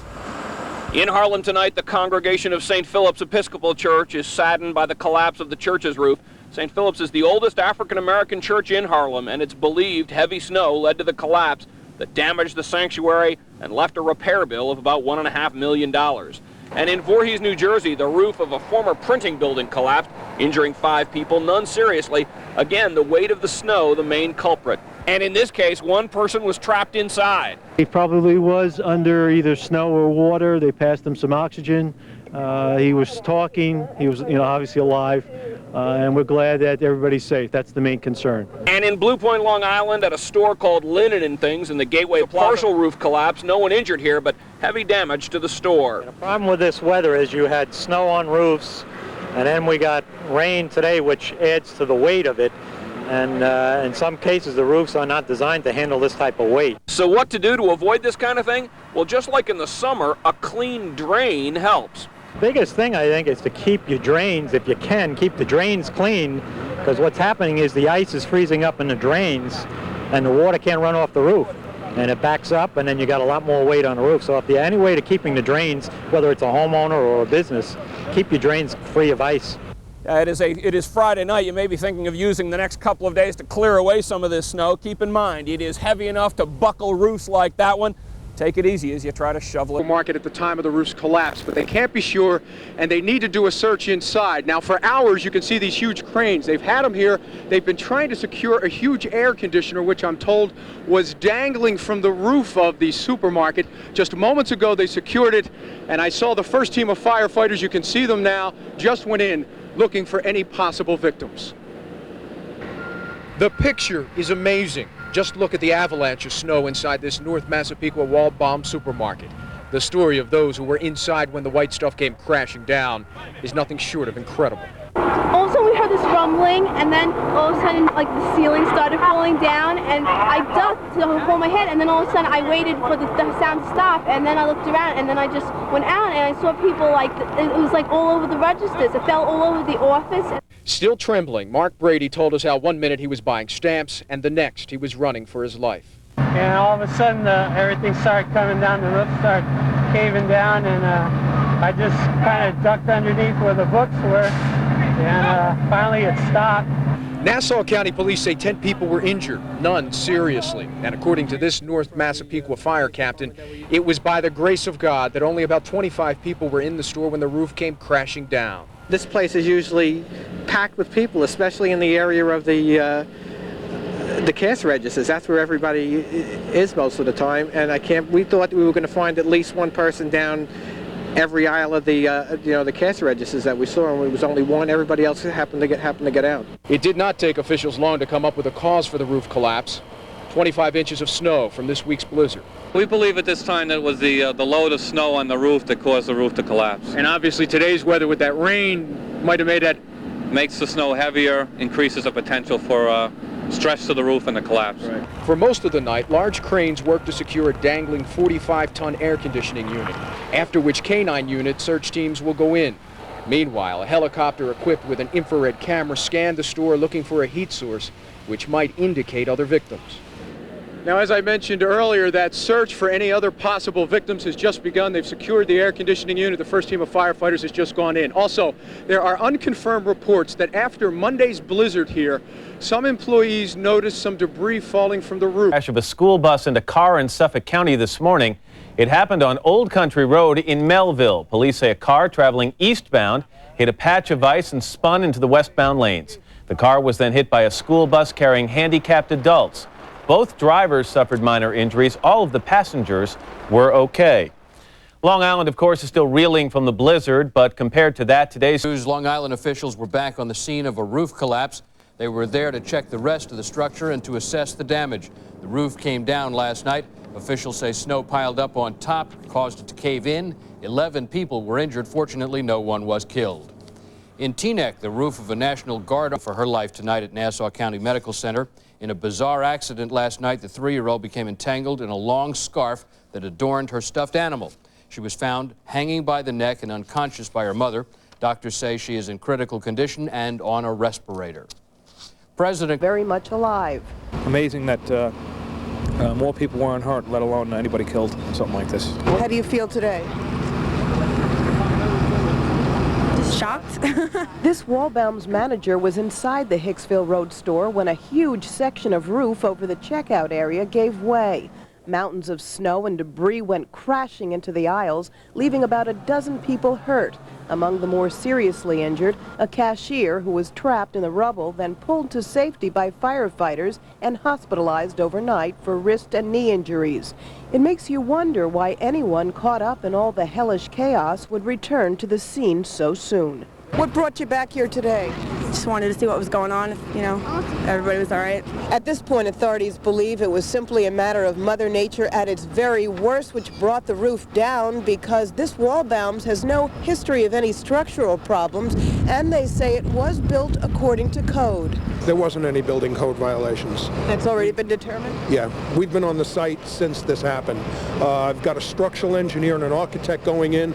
They're going to take some samples of the snow and do some weight calculations, and they'll also submit that to us. But that really looks like what the culprit is. We thought we did everything we could. We had the roof cleared with snow. But when the roof of his North Massapequa supermarket collapsed, Waldbaum's president David Smithies didn't take any chances with his other Long Island stores. And we closed a couple of stores last night for a couple hours just because somebody said, well, gee, this store or that store maybe looks similar. So we said, fine. We got an engineer there, made sure they were safe, and we opened them back up.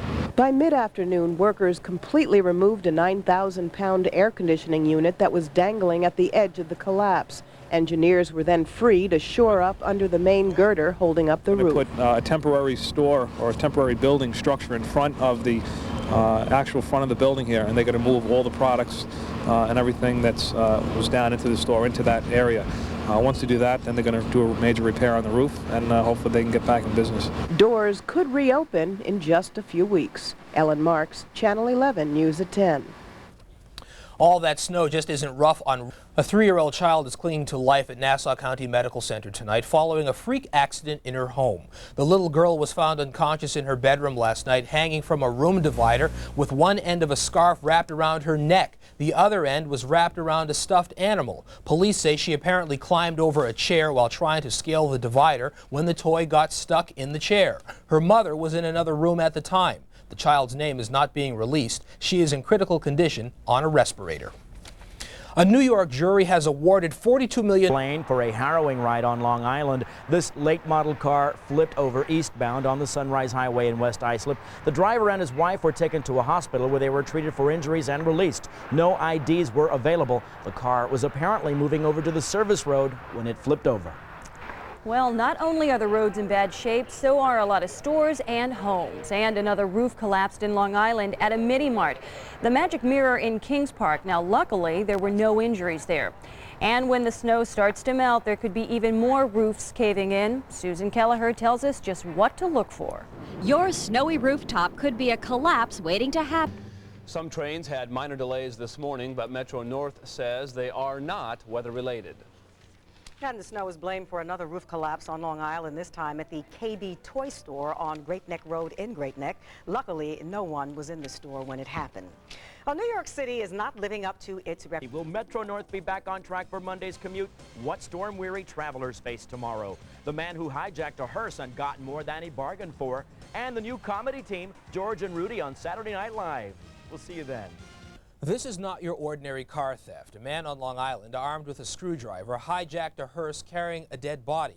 Nassau County Police say the driver was transporting the body of a 75-year-old man from Massachusetts to this funeral home in Farmingdale. He stopped at a gas station early this morning to use the phone. When he got back, he found a man in the front seat trying to start the car with a screwdriver. The man, who appeared to be in his early 20s, drove off with the corpse. Police found the hearse a few hours later in Amityville. The body was intact. The case is under investigation. St. Philip's Episcopal Church in Harlem is on Long Island. Police say a man stole a hearse with the body of a 75-year-old man in the back. The vehicle's driver had stopped in Farmingdale early this morning to make a pay phone call. When he came back, the thief threatened him with a screwdriver and took the keys. The hearse and body were found about 9 hours later, a few miles from where they were stolen. High spirits today at Harlem's first black church. Parishioners held on Long Island got quite a surprise this morning when he hijacked a hearse. Little did he know what was inside. It happened early this morning at an Exxon station in Farmingdale when the hearse driver pulled over to use the phone. A thief jumped in, hot-wired the hearse with a screwdriver, and sped off. We're uncertain at this time whether it was stolen merely for transportation or whether it was stolen to be resold. We certainly don't think that the people knew that there was a body in the back of the hearse. The thief abandoned the hearse 5 miles from the gas station. No arrests have been made yet. Strange incidents like that when children are wondering what happened to Mommy after she's found murdered. Fox 5's Una Kwan is live at Nassau County Police Headquarters in Mineola, and she has the very latest for us. Una? Well, Lynn, police say less than 2 hours ago they picked up Thomas Brown at the Nassau County Medical Center. Why he was there, perhaps seeking medical treatment, they don't know for sure. They say he is Angela Brown, the victim's estranged husband, and the father of 3 of her 5 children. An especially horrifying note, they say that at the time of the murder there were 7 children in that apartment. 5 of the victim's own kids saw her being attacked and stabbed to death. Now, family and neighbors say Thomas Brown had a long history of abusive behavior toward his wife, pretty much all through their 6 years of marriage. They say he was upset and angry because she was involved in a new relationship with another man, the father of 1 of her children. Her oldest son came to me and started screaming, "Auntie, Auntie, he stabbed my mommy, he stabbed my mommy." I said, "Who stabbed your mommy?" He says, "Thomas stabbed my mommy." And I came down the stairs. I got right where I'm at now. And when I came out, he was coming. I ran back up the stairs. I grabbed the phone. I called the police. I came down. She was laying on the floor. She was trying to call out for me, talk to me. And I told her, I said, "Angie, just stop talking. Just hang in there. You're going to be okay." I never thought it would hit home like this. I mean, right here at your doorstep. And about domestic abuse, they talk about it a lot, but they need to put it into effect and really out here and get some of these crazy men out here that's brutalizing their wives and killing them and things of that nature and lock them up. The tiny basement apartment on Grove Street clearly shows signs of a violent struggle. We saw drops of blood still on the floor. Family and neighbors told us they had a long history of this abusive behavior, and they tell us that Angela Brown, at the time of yesterday's murder, was actually trying to get away from her husband, and she was trying to make a new life for herself, start all over. One of her family members said it's shaking all over again. They say that she had tried several times times to contact police and to tell them about what was happening, although there was no order of protection against this man. So at this point, what we have is the mother of 5 children brutally murdered, her estranged husband in the custody of police right now. I'm Una Kwan, live at Nassau County Police Headquarters in Mineola. Back to you. Thank you very much, Una. The cop shooting, but prosecutors say he will be tried as an adult. 2 Long Island men are under arrest for a most unusual robbery, stealing a hearse with the body of a 75-year-old man inside. Police say Jason Bikak and Joseph Bernstein took the car from an Exxon service station. The driver of the hearse had stopped to make a phone call. Cops found the vehicle and the body about 6 hours later in Amityville. Metro North community arrest on Long Island on charges of stealing a hearse with a body inside. 22-year-old Jason Bikak and 23-year-old Joseph Bernstein are accused of threatening the driver with a screwdriver and taking off with the hearse from a gas station in Farmingdale on Sunday. The hearse was found a few hours later. The body was not touched. In New York, 3 people in a car on Long Island. State police say a car hit a snowbank and then a tree on the Northern State Parkway shortly after noon. It went off an overpass and onto Deer Park Avenue. 2 of the people suffered minor head injuries. 1 had more serious injuries and was taken to Stony Brook Hospital. In December, trial is hijacking a hearse on Long Island, a hearse that had a body in the back. Jason Bikak and Joseph Bernstein allegedly stole the vehicle at a gas station on Sunday after threatening the driver with a screwdriver. Cops say the suspects did not know there was a body inside. The car and body were recovered hours later. The suspects were arrested early this morning. 3 people are lucky to be alive tonight after being pulled from the wreckage of a mangled car. Police say the car was traveling on the Northern State Parkway when it went out of control, hit a guardrail, and then flew into the air. The car struck a tree at an overpass before landing on the shoulder of a road below. The top of the car was literally sheared off. The jaws of life were used to cut the 3 people out. There is a black guy. Parkway in Long Island nearly killed himself and his 2 passengers just to save a small animal. Valentine Curse was driving on the Parkway at the Deer Park overpass when he spotted something running across the road. He swerved, lost control. The car flew into the air 25 feet down onto Deer Park Avenue. Everyone's still alive. They are all in the hospital.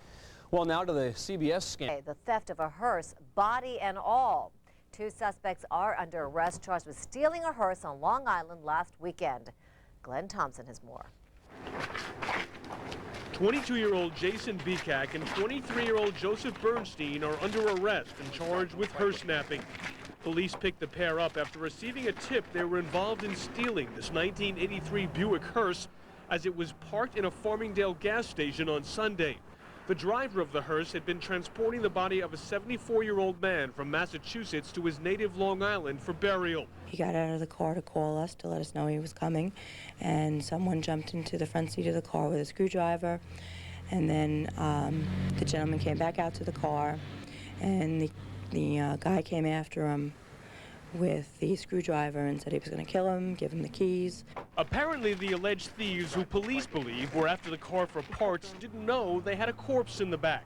When they realized there was a body in the back of the hearse, that was something they hadn't bargained for, and the hearse was consequently abandoned. Nancy White, whose family has run this funeral home for 5 generations, didn't take the theft of the hearse and the body lying down. She put the police hot on the trail. The cadaver recovered in time for a 2-day wake, with most of the family members none the wiser that their dearly departed had really departed. Just when we think we've heard everything, this is definitely a first. Okay. And we hope it lasts. The deceased is finally resting in peace after being buried here this morning. His family can only hope that if convicted, the 2 accused hearse snatchers get a stiff sentence. On Long Island, I'm Glenn Thompson, Channel 11, News at 10.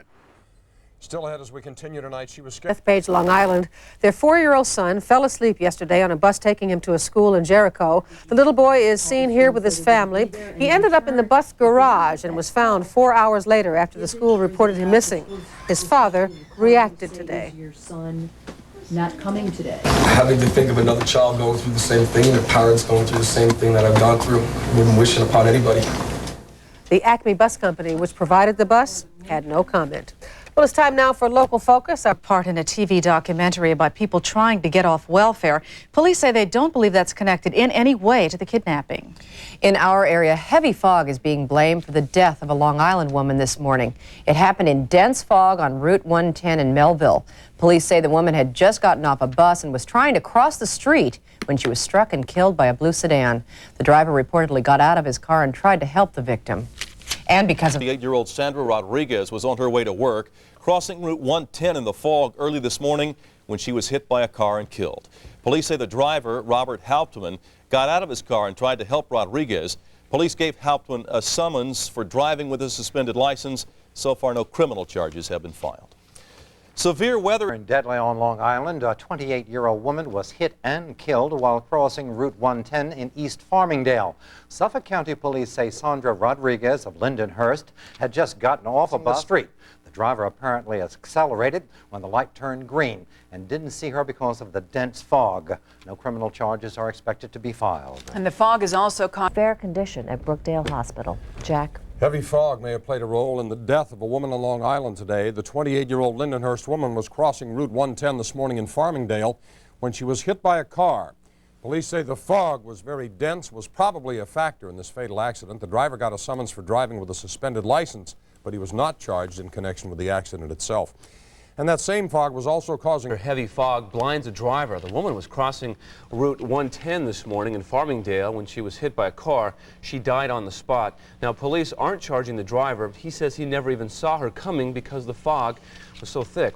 Slow going this morning on the roads. The fog... Say, 3-year-old Jared liked taking the school bus to his preschool classes at the BOCES Early Childhood Center in Jericho. But yesterday, the normally short trip turned into the bus ride from hell for the little boy and his family. Because the kids are so young and need help, the bus is supposed to provide something called portal-to-portal service. The bus did pick young Jared up here at his front door shortly before 9 yesterday morning. It was supposed to drop him off at the door of his school. But long after the school bell rang, Jared was still on the bus. He'd fallen asleep. He was on the bus for 4 long, cold, lonely hours before he was found.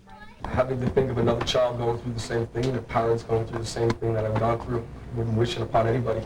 His parents say Jared was upset, shaken, and crying, though otherwise okay. Other parents at the school, which provides special education for disabled kids, are asking questions.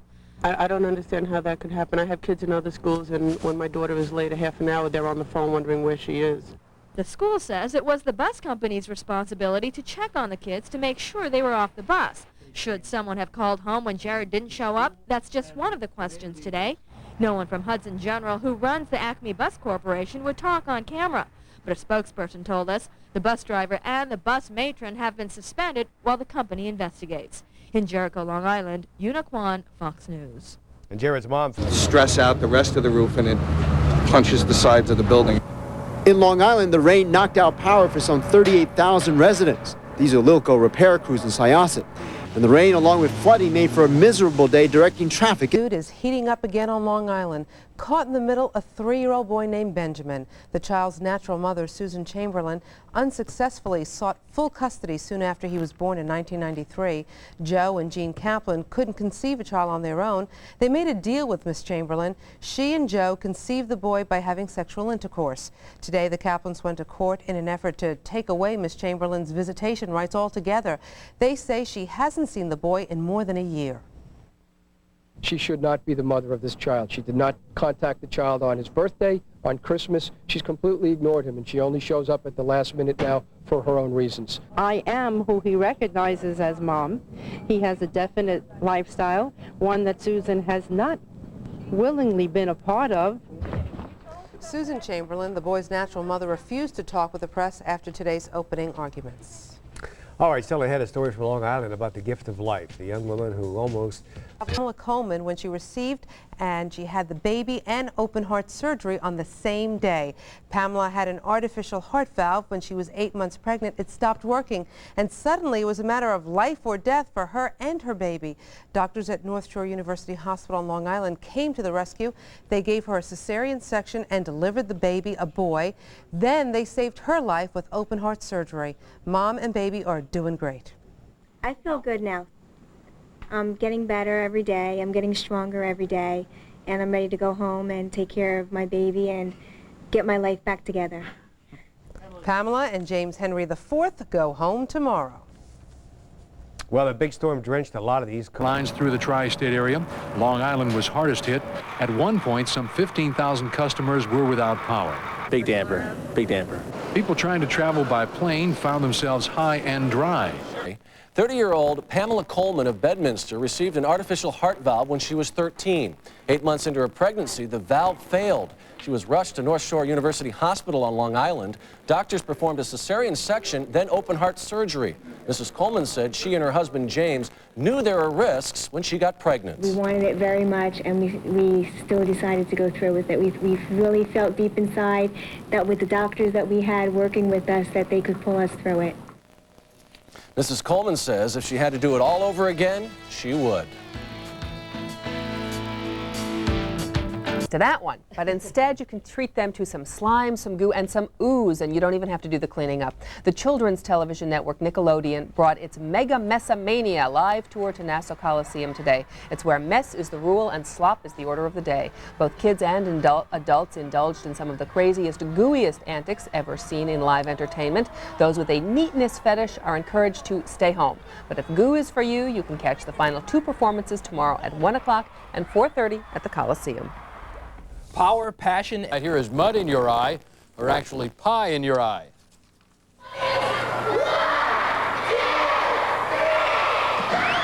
Oh, this is Mega Messamania. Kids and adults compete in, what else? Making a mess of themselves and others. The show is on tour and it's all done for TV. Super Bowl of Messiness is the creation of Nickelodeon. Oscar Madison will be very proud. And that is our report for tonight. Thanks for joining us. I'll be here tomorrow night at 10. Being blamed for a school bus accident on Long Island this morning. 6 children between 5 and 11 years old were taken to the hospital in Brookhaven after their bus apparently skidded on the ice and flipped over twice on the ramp of Sunrise Highway. All 6 students were apparently wearing seatbelts at the time. The driver also suffered some minor injuries. Our department was a gun. Some frightening moments for 6 young children in Bellport, Long Island. They were on their way to school when their bus skidded on ice and flipped over. The children and the bus driver were taken to a nearby hospital. Fortunately, all of them were wearing seatbelts, so no one was seriously hurt. Well, if you will carry the President's State of the Union address live right here at 9 o'clock tonight. An electrical fire sends a dozen people into the freezing cold this morning on Long Island. 6 people who live in a Rockville Center home jumped to safety from a 2nd-floor window. Firefighters from 4 towns were called into parents of a young man killed in a hit-and-run accident with an emotional appeal. And a trip to school turns to a frightening ride for some children. We'll tell you about that. Plus, Harvey Keitel teams up with 6 children in Suffolk County are recovering this evening after their bus crashed on the way to school this morning. The minibus was headed onto Route 27 in Bellport shortly after 8 this morning. When it hit an ice patch, it skidded and then flipped over twice. After all that, all 6 children and the driver were treated for only minor injuries at a nearby hospital and released. A mother in Long Island is under arrest for allegedly beating her son with a belt buckle. Cops say 36-year-old Monique Henning beat her 5-year-old son so badly that he has black and blue marks on his face and his arms. A teacher noticed the marks and called police. Henning is a nurse in Manhattan. The boy and his 7-year-old sister are now in foster care. Another big story we're following this afternoon is a chilling case from Long Island. A little boy went to school today, but his teacher knew that something wasn't right. The boy was bruised and black and blue. Now his mother is charged with abuse. NJ Burkett picks up the story live in Mineola. NJ? And Bertha, detectives here say she insisted that the way she disciplines her children is her business. But she is charged so far with felony assault, and investigators say they're concerned too about the welfare of the victim's sister. Monique Henning is 36 years old, a registered nurse who detectives say should have known better. Police say she beat her 5-year-old son with a belt buckle and was arrested after the boy's teacher noticed the bruises. The children were taken by Child Protective Services immediately from the school, and police were notified. Sergeant Richard Larson is with the Nassau County Police. Anytime an instrument such as a belt is used, we feel that's over the line. That's a felony assault second, and we're going to charge that. The child was treated at the Nassau County Medical Center in East Meadow. He is expected to be released today in the care of a foster family. Detectives say the beating took place in the family's well-kept home in a middle-class section of Uniondale, Long Island, where the boy lives with his 8-year-old sister. The 5-year-old suffered contusions and abrasions to the arms and legs, also a laceration to the right side of the face near the right eye with swelling. Indications are also that the 8-year-old has old injuries to her body, so we're investigating any possible abuse in that situation. Now, Monique Henning is expected to be arraigned later this afternoon. She is married, we're told. Her husband could not be reached for comment. We're live this afternoon at Nassau County Police Headquarters in Mineola, Long Island. N.J. Burkett, Channel 7 Eyewitness News. Jumps a nickel hike there. Well, there was an accident on the Long Island Railroad. A train rammed a truck that was parked partly hanging over the tracks just west of the Northport station. No one in the truck at the time. Nobody got hurt. The train limped into the station. The passengers were loaded onto buses. No word on why the driver left his truck there or where he is right now. And there was a Long Island woman's in jail tonight facing child abuse charges after police say she went over the line disciplining her young son. 36-year-old Monique Henning, who police say is a nurse at St. Vincent's Hospital in Manhattan, was arrested and charged with second-degree assault and endangering the welfare of a minor. It's alleged that she beat her 5-year-old son with a belt buckle on Monday night. A teacher noticed bruises on the boy's body on Tuesday and called the police. Police say that Henning doesn't deny the incident. She claims she was just trying to discipline her son. The boy and his 7-year-old sister have been placed in foster care. Smithtown, Long Island has landed 2 repair shop workers in jail. Undercover agents checked out 66 shops in Nassau County. A hidden camera exposed violations of the state's car inspection law. Investigators say that for a fee, the shops would issue inspection stickers to cars that couldn't pass. Live at the Nassau County Medical Center, where doctors are treating the boy. Jennifer? Dana, imagine falling head over heels out of a 3rd-floor window and surviving. There is good prognosis this afternoon for the child who weighs just 42 pounds, but police say his landlord is in big trouble for allowing unsafe conditions in the child's apartment.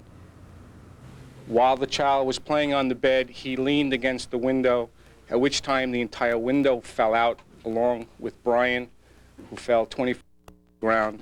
3-year-old Brian Diaz was airlifted this morning from his Freeport, Long Island home to the Nassau County Medical Center. Doctors were prepared for the worst, but amazingly, the little boy was conscious and alert. Medical experts say it does not appear Brian has any head or not even a broken bone. And just look where he fell, all the way down from his 3rd-floor apartment window, 24 feet 11 inches to the ground below, narrowly missing concrete and a 2x4. Mr. and Mrs. Diaz had a guard on their window closest to where Brian slept, but the window nearest their bed, the one Brian fell through, did not have one. It may not have helped. Building inspectors now say windows there are rotted. Freeport had their building inspectors at the scene. There was issued a number of safety violations for the building.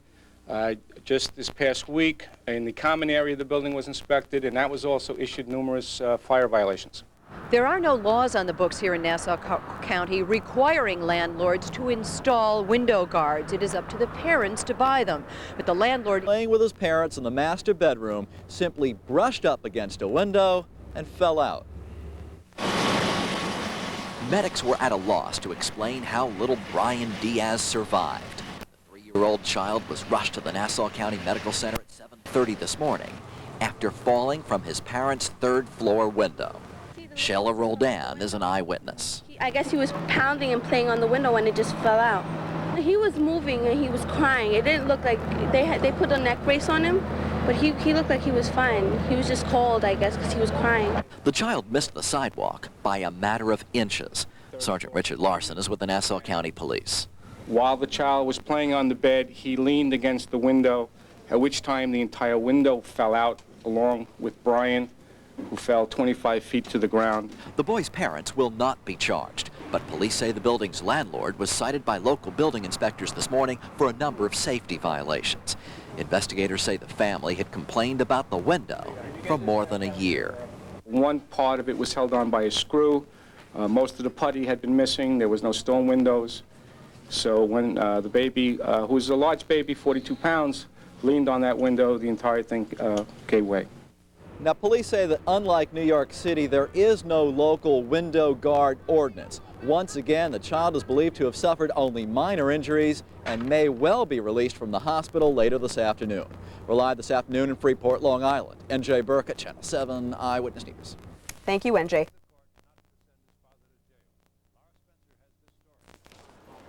Gunfire ripped apart the Papadopoulos family a year ago, but today they left the Nassau County Courthouse arm in arm and bracing themselves for another month of uncertainty after a judge postponed the sentencing for Father Konstantinos. The Greek immigrant pled guilty last year to shooting his 20-year-old son in the chest and jaw at the family's Plainview home. And today it was that son who spoke on his father's behalf. Any other is coming to a close on Long Island. When Konstantinos Papadopoulos shot his son last year, it was to stop his downward spiral into a world of drugs. Today in court, as he awaited sentencing for that shooting, his son was standing by his side as they both asked the judge for leniency. Long Island correspondent Pauline Liu has a story. Emotions ran high in the Nassau County courtroom as Konstantinos Papadopoulos tearfully threw himself on the mercy of the court. Through a translator, the Plainview father begged Judge Jules Orenstein to spare him from a mandatory prison term. I would like you to forget for 1 minute that you're a judge and feel yourself as a person or a parent. The Greek-born donut bakery owner says he shot his 20-year-old drug-dealing son Anastasios in their Plainview home last June to save his sons from drugs. He claims he was trying to stop his eldest son from dragging his younger brother into the drug business with him. Anastasios was shot once in the chest and then a second time in the jaw when he struggled to stop his father from turning the gun on himself. He told the judge his father did what had to be done. I don't feel what he did was wrong in any way, because in a way right now I'm living drug-free and I need him by my side, and I beg you to keep him out of jail. The elder Papadopoulos, who pleaded guilty to assault and attempted criminal possession of a weapon, could face up to 7 years in a state prison. But in court today, the judge said he was willing to consider Papadopoulos' request. But first, he must prove there were mitigating circumstances for having an unlicensed gun.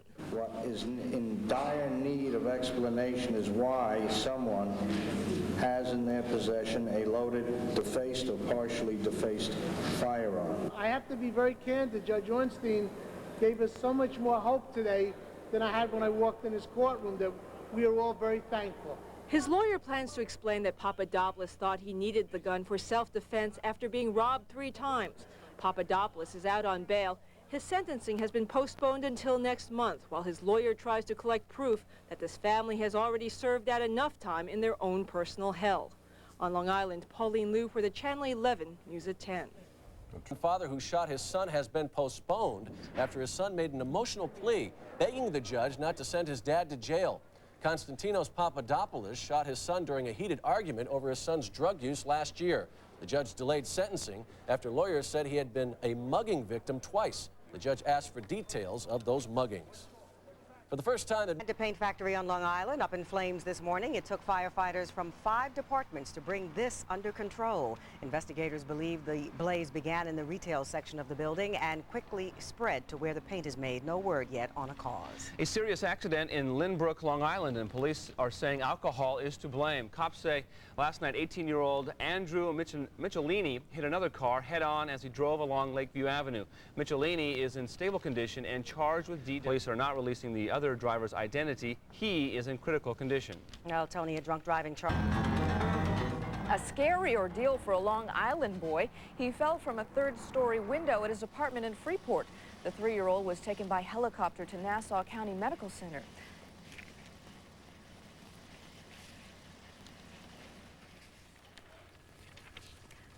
A highway nightmare.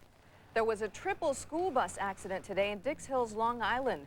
The buses were just leaving school. The first 2 buses stopped, but the 3rd one apparently didn't and caused a 3-bus collision. Several kids, drivers, and a teacher's aide were treated for neck and back injuries. Police today is in critical condition after tumbling out of the window of his family's apartment. The victim is 3-year-old Brian Diaz of Freeport. The family lives on the 3rd floor. Brian crashed through the window while he was bouncing on his bed playing with his parents. He landed 25 feet below. Brian was rushed by helicopter to the Nassau County Medical Center. The apartment building had been cited for building and fire code violations. Window safety guards are not required in Nassau County. This one is just Terrifying fall out of a second-floor window for a 3-year-old boy from Long Island. Brian Diaz is in stable condition at the Nassau County Medical Center. Police say that he fell from his family's apartment in Freeport and luckily landed on dirt and not pavement. There were no guards on the window that he fell from, but that is not illegal in Nassau County. And it was no ordinary ride home for students riding on these school buses. 5 of them wound up in the hospital after a 3-bus accident on Dix Hills, Long Island.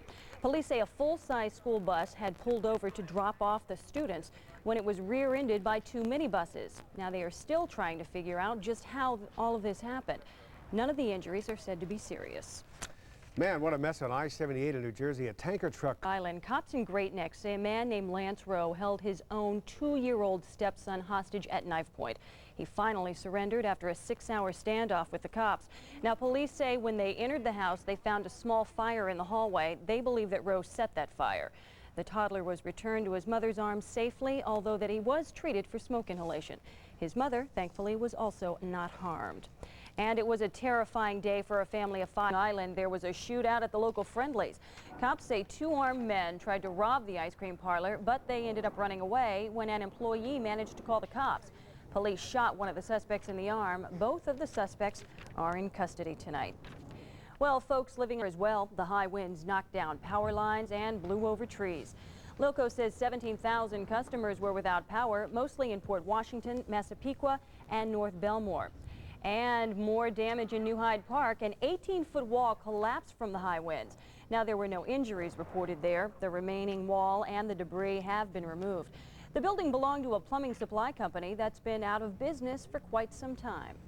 And Manhattan had some problems too. Flooding on the FDR Drive. Metro toll. Eddie Aruza sampled some of the problems throughout our area. With the heavens opening up their floodgates once again today, Gertrude Rowe kept a watchful eye on her backyard, the creek that runs through it threatening to invade her home again. It's been like this a couple of times now, but the 2 weeks ago it came in. It really came in. And so it was all around the area as rain and wind came blustering through one more time. Rivers already swollen by this month's extraordinary rainfall had officials on the alert. The Mawa River, usually a wisp of a waterway, neared flood stage by storm runoff and melting snow. This is like the highest I've seen it. I've never seen it this high. The near gale force winds brought down the wall of an abandoned building in New Hyde Park, while in Elmsford in Westchester County, uprooted trees landed on power lines and cut off electricity to 5,200 Con Ed customers. At times, the winds made some areas appear to be in the midst of a hurricane, while roadways like the FDR, which are prone.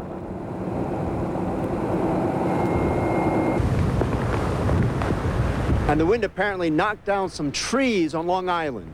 The wind and rain kept most people off the streets, or at least wanting to go home. So what do you think of the weather today? I don't like it. Why? Cold and rainy and windy. You gonna go indoors tonight? Yes. It's way too cold. I don't like the rain and it's too windy. Great weather, huh? No, it's not great weather. I hate it. You were saying every time you come to the city, what happens? It rains. It rains. Every weekend when I come to the city, it rains. Great. So I haven't been coming. The high wind warning in our area has been lifted. It was lifted around 4 p.m. and as you can see. A man takes a young hostage, his own son. And a bishop in Detroit has he tapped into a miracle. A Long Island man held cops at bay in a hostage standoff. Police say 22-year-old Lance Rowe of Great Neck held his 2-year-old stepson at knife point after a fight with his wife. He also reportedly set a small fire at the home. After a few hours of negotiations, Rowe gave himself up. The child was then treated for smoke inhalation. Rowe is charged with unlawful imprisonment and arson. All right, now back. This tree in Great Neck completely blocking a road. And in New Hyde Park, the wind brought down a 15-foot cinder block wall at the site of a former plumbing supply company. There were no injuries, but fire officials then did demolish the rest of the building and cordon the area off. Elsewhere, wires were down. 50,000 power outages were reported in parts of central and eastern New York State. Minor flooding and road closures were also reported throughout the area. Meanwhile, endangerment after he allegedly took his stepson hostage. Police say Lance Rowe stepson hostage yesterday morning after a domestic dispute with the child's mother in Great Neck. Nassau County Police arrived on the scene and found Rowe in the house holding a knife to the child's throat. Rowe had also started a fire that the police quickly put out. The 22-year-old eventually surrendered to police after several hours of negotiation. The child was treated for smoke inhalation at North Shore University Hospital and released. The child's mother was not injured. Some city council member Long Island man has been arrested and arraigned for holding his stepson hostage.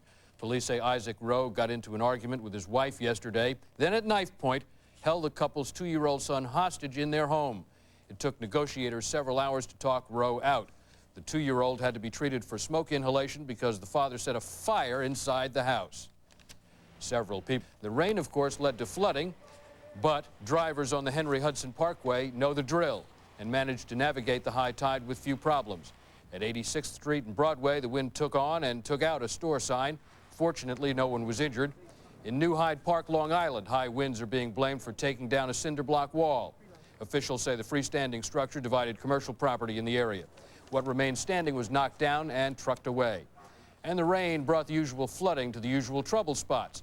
Some traffic slowed down. Investigation by Suffolk County Police is blaming the death of a 12-year-old Long Island boy on carbon monoxide poisoning. This morning, his mother found the victim, Nathan Bivens, dead on the floor of the family's living room at their home in Bellport. Police say the heating system in the house may be faulty. Relatives say family members, including the boy's mother, had recently been saying they felt sick. She isn't feeling good. She's still complaining of headaches and stomach is bothering her. She isn't doing good. And she never suspected that there was any problem with the heater? No, no. There was no type of warning.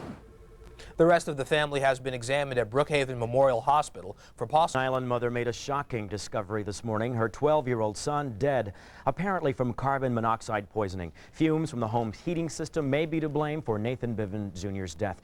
Other family members were treated and released for exposure to the deadly fumes.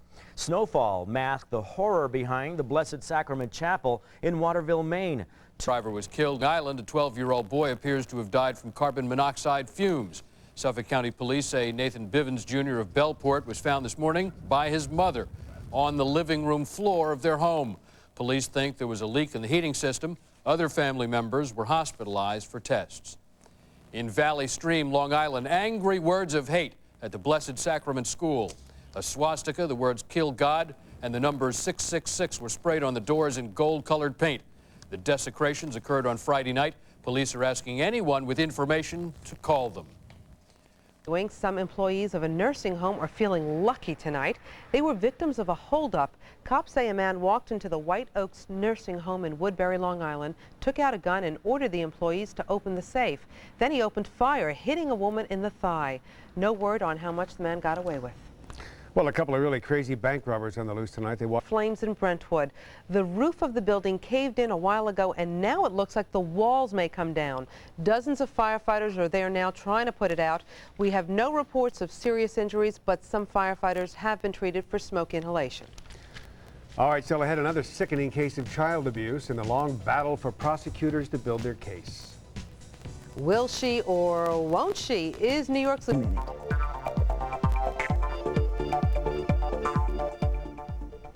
Nate and Lisa Doss live in Massapequa on Long Island. They were trying to get pregnant for 3 years.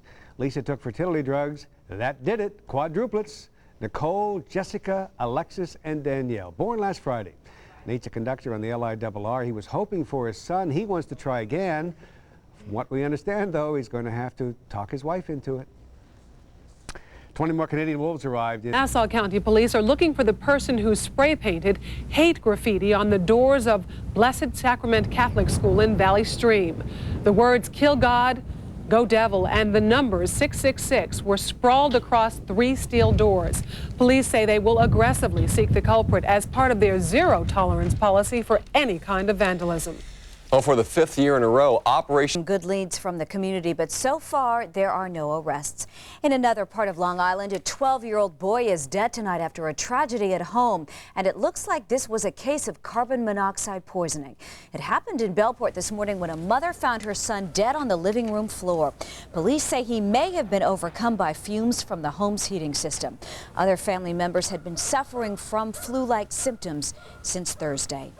Hope and heartbreak for those. The heating system is being blamed for the death of a Long Island boy tonight. Suffolk County police say the body of 12-year-old Nathan Bivens was found by his mother this morning on the living room floor of their Bellport home. The police say the youngster apparently was poisoned by carbon monoxide that leaked from the heating system, but that still has to be confirmed by an autopsy. Relatives say the whole family had been suffering from flu-like symptoms for several days, including the boy's mother, who is 9 months pregnant. She isn't feeling good. She's still complaining of headaches and stomach is bothering her. Her boyfriend's complaining of bad headaches. So is she. And she was complaining, the daughter, vomiting. Kind of vomiting and everything. And she said, "Mom, I don't feel good." Cases of carbon monoxide at Brookhaven Hospital, but the test results have not yet been released. In Valley Stream, Long Island, police are looking for vandals who permanent brain damage. 24-year-old Daniel Newbeck and 20-year-old Michelle Farina of Oakdale were arraigned today.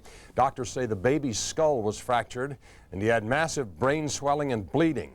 The beatings allegedly began last May, 48 hours after the child was born. The baby lived. He's now in foster care. Scene of that F-14 crash. Thank you very much for joining us. Ross?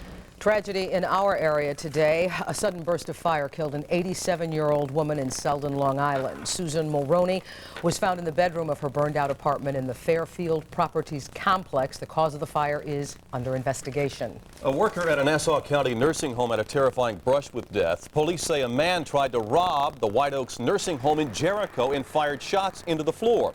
One bullet ricocheted and wounded one of the office workers. Not seriously, though. Police are looking for the gunman. New York Congressman Charles Schumer has a new search. A Long Island couple is charged tonight with beating their newborn son numerous times. Police say Daniel Newbeck and Michelle Farina beat the infant just 2 days after he was born. The baby suffered permanent brain damage. He's now in foster care. In Bryant of Massapequa became proud parents 4 times over. Lisa delivered quadruplets by C-section at North Shore University Hospital.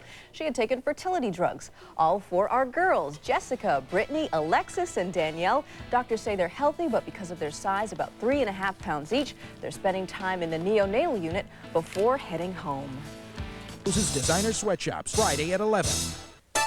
This is the Tri-State Area's news leader, Channel 7 Eyewitness News, with Harry Martin, Marianne Wright, Bill Evans with the exclusive AccuWeather forecast, and the Eyewitness News team. Now, Eyewitness News. Good afternoon, I'm Harry Martin. And I'm Marianne Wright. Leading our news today, it was her first day on the job. A nanny who was supposed to take care of 2 children in Sayville, Long Island, but when mom got home, she found the nanny allegedly drunk and violent, and after that, police say the nanny was way out of control. NJ Burkett is live in Hauppauge with this story. NJ. Marianne, the 4th Suffolk County Police Precinct, Hauppauge, Long Island. A news conference wrapped up here just a few minutes ago. Police say that nanny was so drunk she couldn't stand and she could barely speak. A 35-year-old woman charged with assault, endangering the welfare of a child, and resisting arrest. Eileen Doherty told reporters she bit the police officer in self-defense, but detectives say she was intoxicated and incoherent after she raided the family's liquor cabinet. She was hired yesterday as a live-in nanny to care for 2 young children. But when the mother